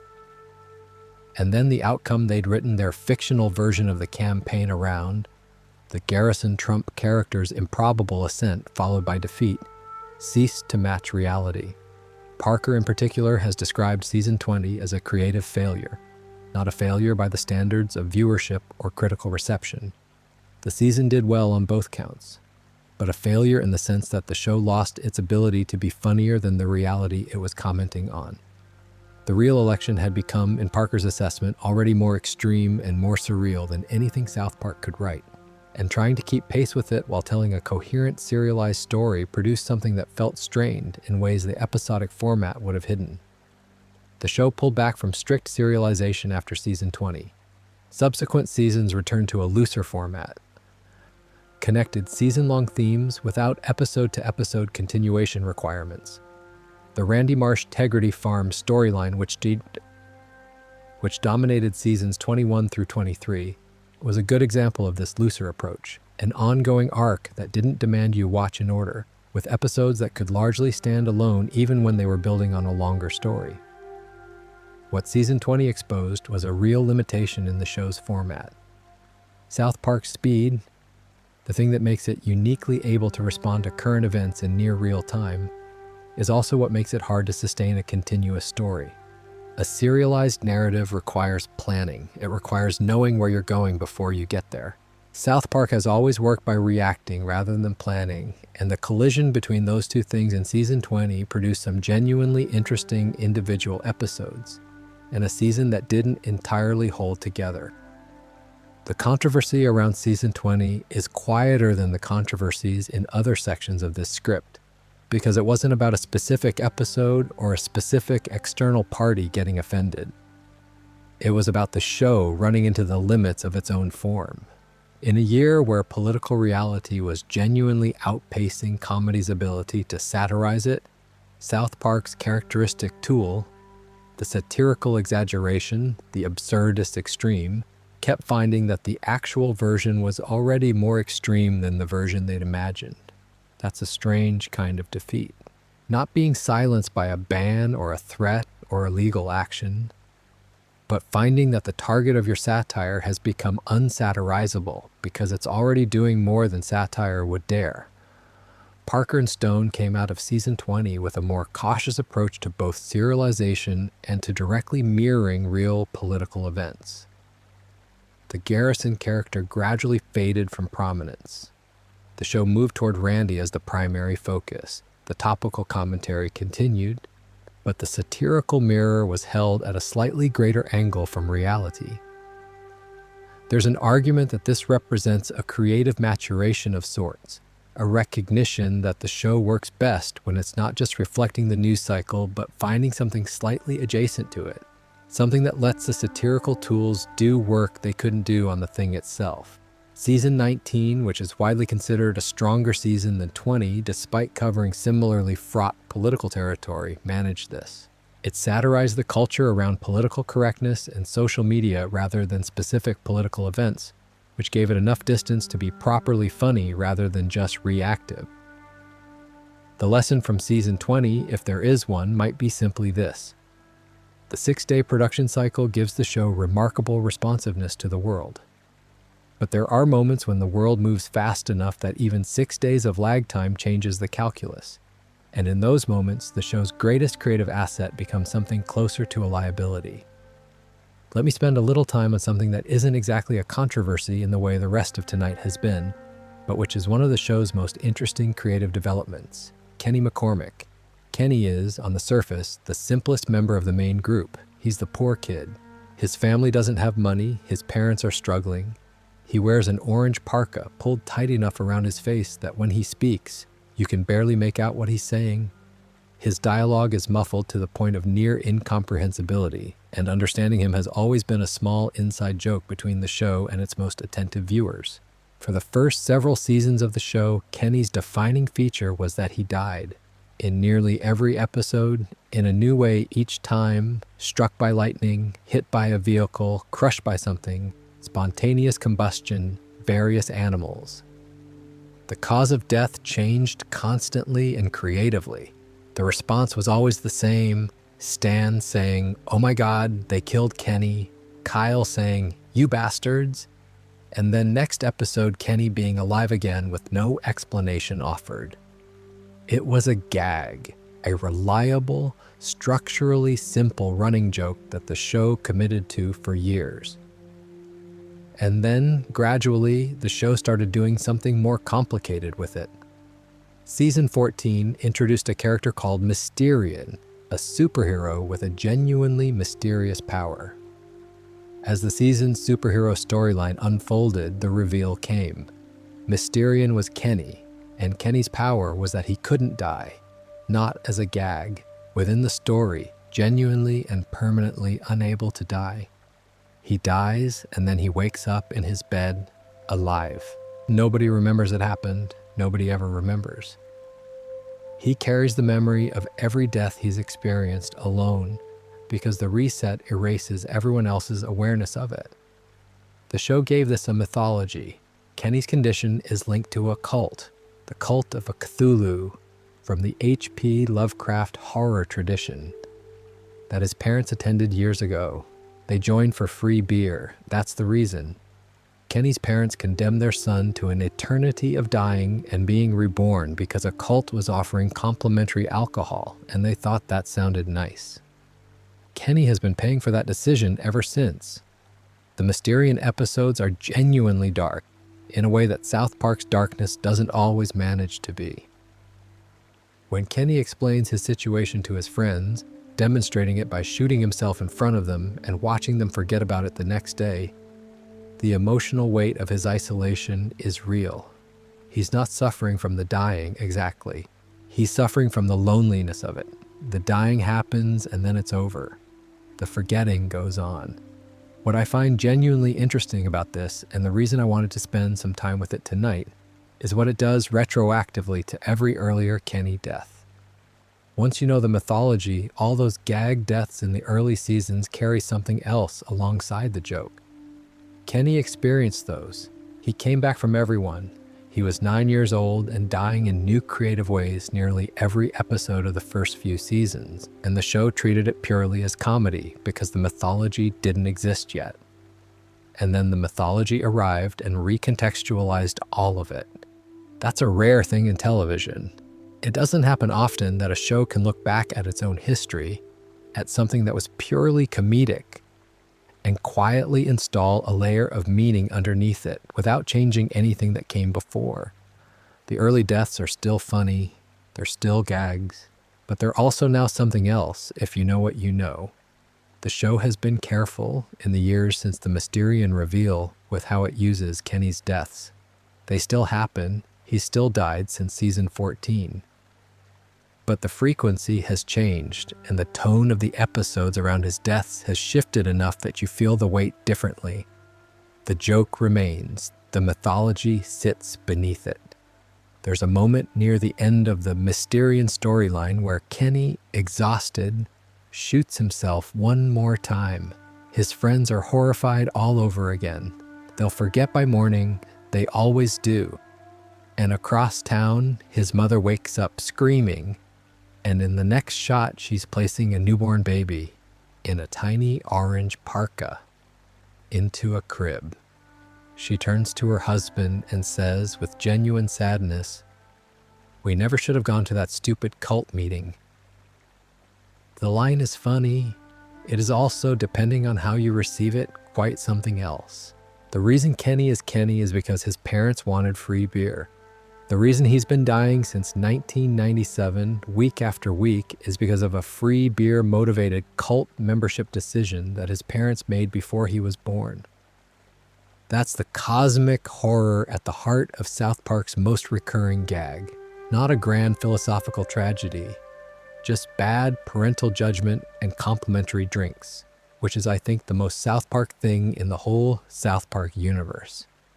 Before the closing, there's one more thing worth talking about because it doesn't fit neatly into any of the controversy categories, and it's one of the things I find most interesting about the show's later development. Butterscotch. Butters is not one of the original four. He wasn't in the pilot. He arrived as a recurring background character in the early seasons and was, for a while, simply one of the boys' classmates. Present in crowd scenes, occasionally given a line not particularly defined. He wore a green jacket. He had blonde hair, he was mild. And then, starting around season 5, the show started to find out what Butters was. The backstory the show developed for him is that he has incredibly strict and occasionally abusive parents who punish him for things that aren't his fault, with a regularity that should probably attract social services attention.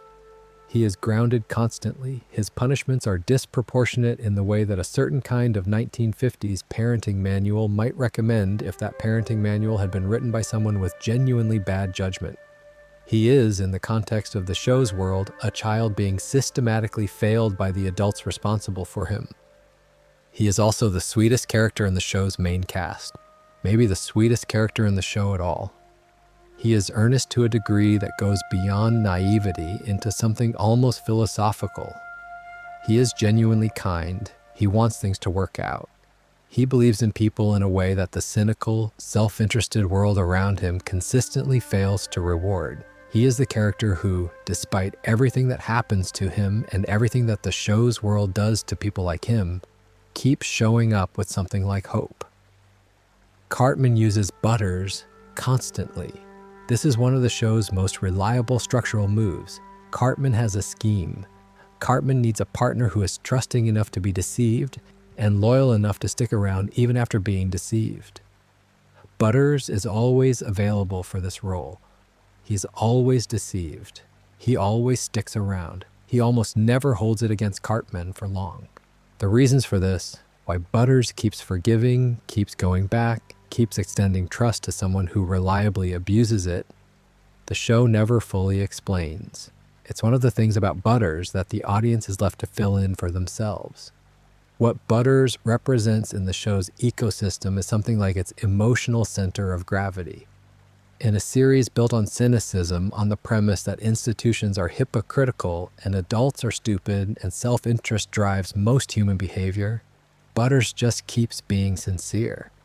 He keeps meaning the things he says. He keeps caring about the people around him. He keeps being hurt by the gap between what he expects from the world and what the world delivers. The episode, Butters' very own episode, from season 5, is where the show first really committed to him as a character. It's a genuinely dark piece of television, darker than most things in the show's run, involving a family crisis, a parental secret, and Butters' attempt to process something he doesn't have the tools to understand. The episode takes him seriously in a way that changed how the audience related to him, and changed what the show understood itself to be doing with this person.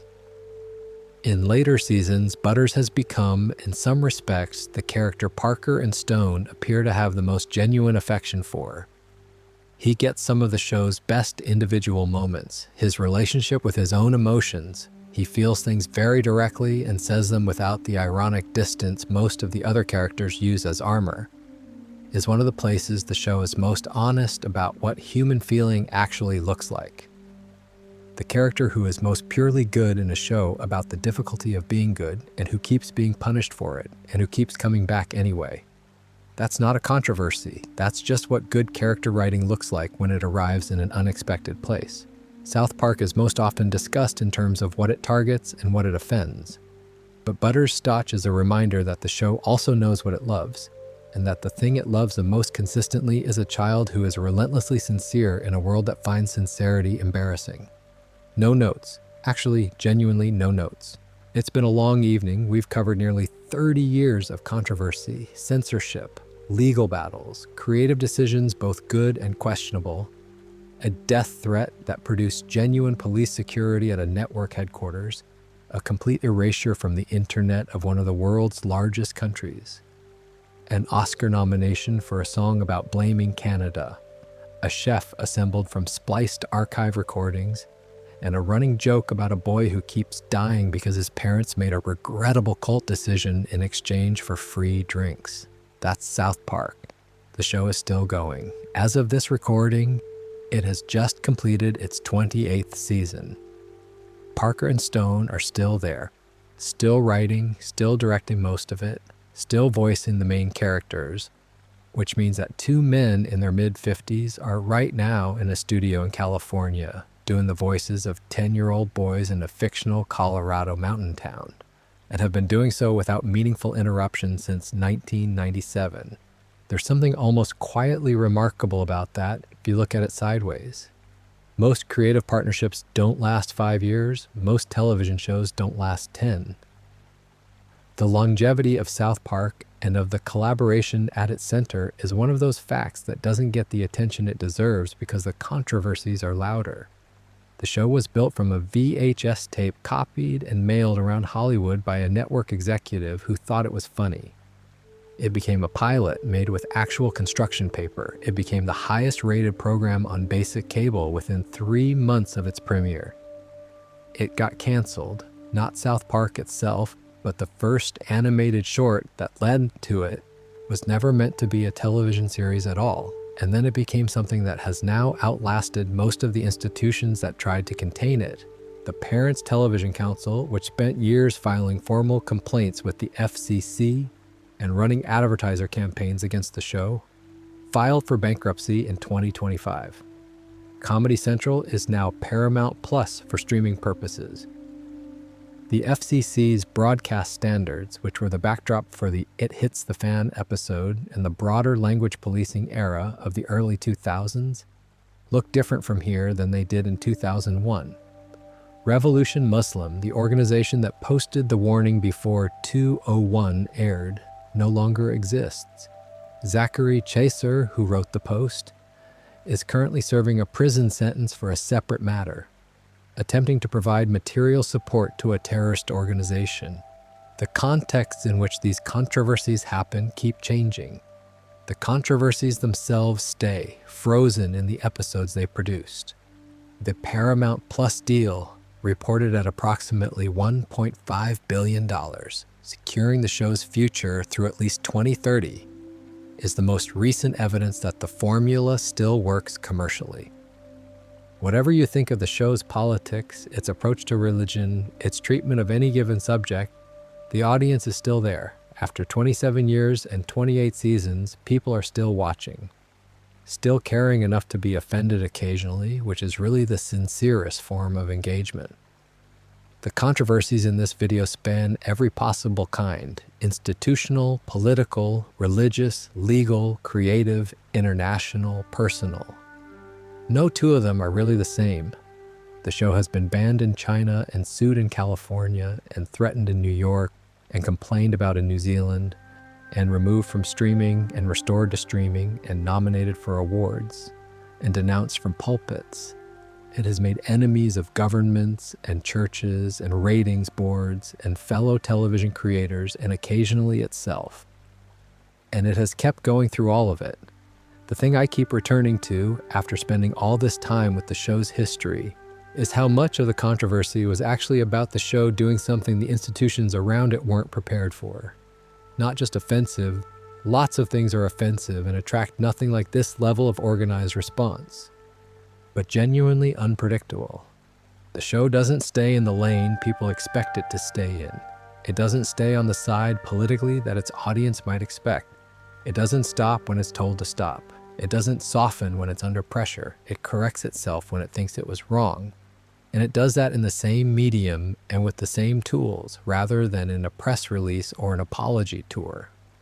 That quality, and the refusal to be fully legible from the outside, is probably the most consistent thing about South Park across its entire run. Institutions find it difficult to manage things they can't fully predict or categorize. South Park has never been easy to categorize. It came in on a VHS tape that nobody quite knew what to do with, and it's been operating in that same slightly ungovernable space ever since. One thing I've thought about a fair bit while putting this together is the relationship between the controversies and the things about the show that have nothing to do with controversy. The Kenny mythology, Butters' sincerity, the ManBearPig correction, you're getting old, Scott Tenorman must die. These are things that show care, real creative care, the kind of attention to character and consequence that you don't see in shows that are purely provocative. South Park has always been both things simultaneously, a show that goes looking for fights and a show that occasionally stops and means something. The controversies are loud. The quieter things are real too. And now it really is quite late, and you've been listening for a good while, and there's something nice about ending on that rather than a summary. South Park is still difficult to categorize. The controversies are real, the bans are real, the legal battles were real, The death threats were genuinely frightening, and the show is still there, still going, still making the people it makes uncomfortable, and still, occasionally, surprising people who thought they knew exactly what it was. 4 kids at a bus stop, snow on the ground, another week beginning. If you've drifted off somewhere in the middle of all of this, that's completely fine. That's honestly the point. Whatever you caught, you caught. The rest will still be there in the morning, and so will the show.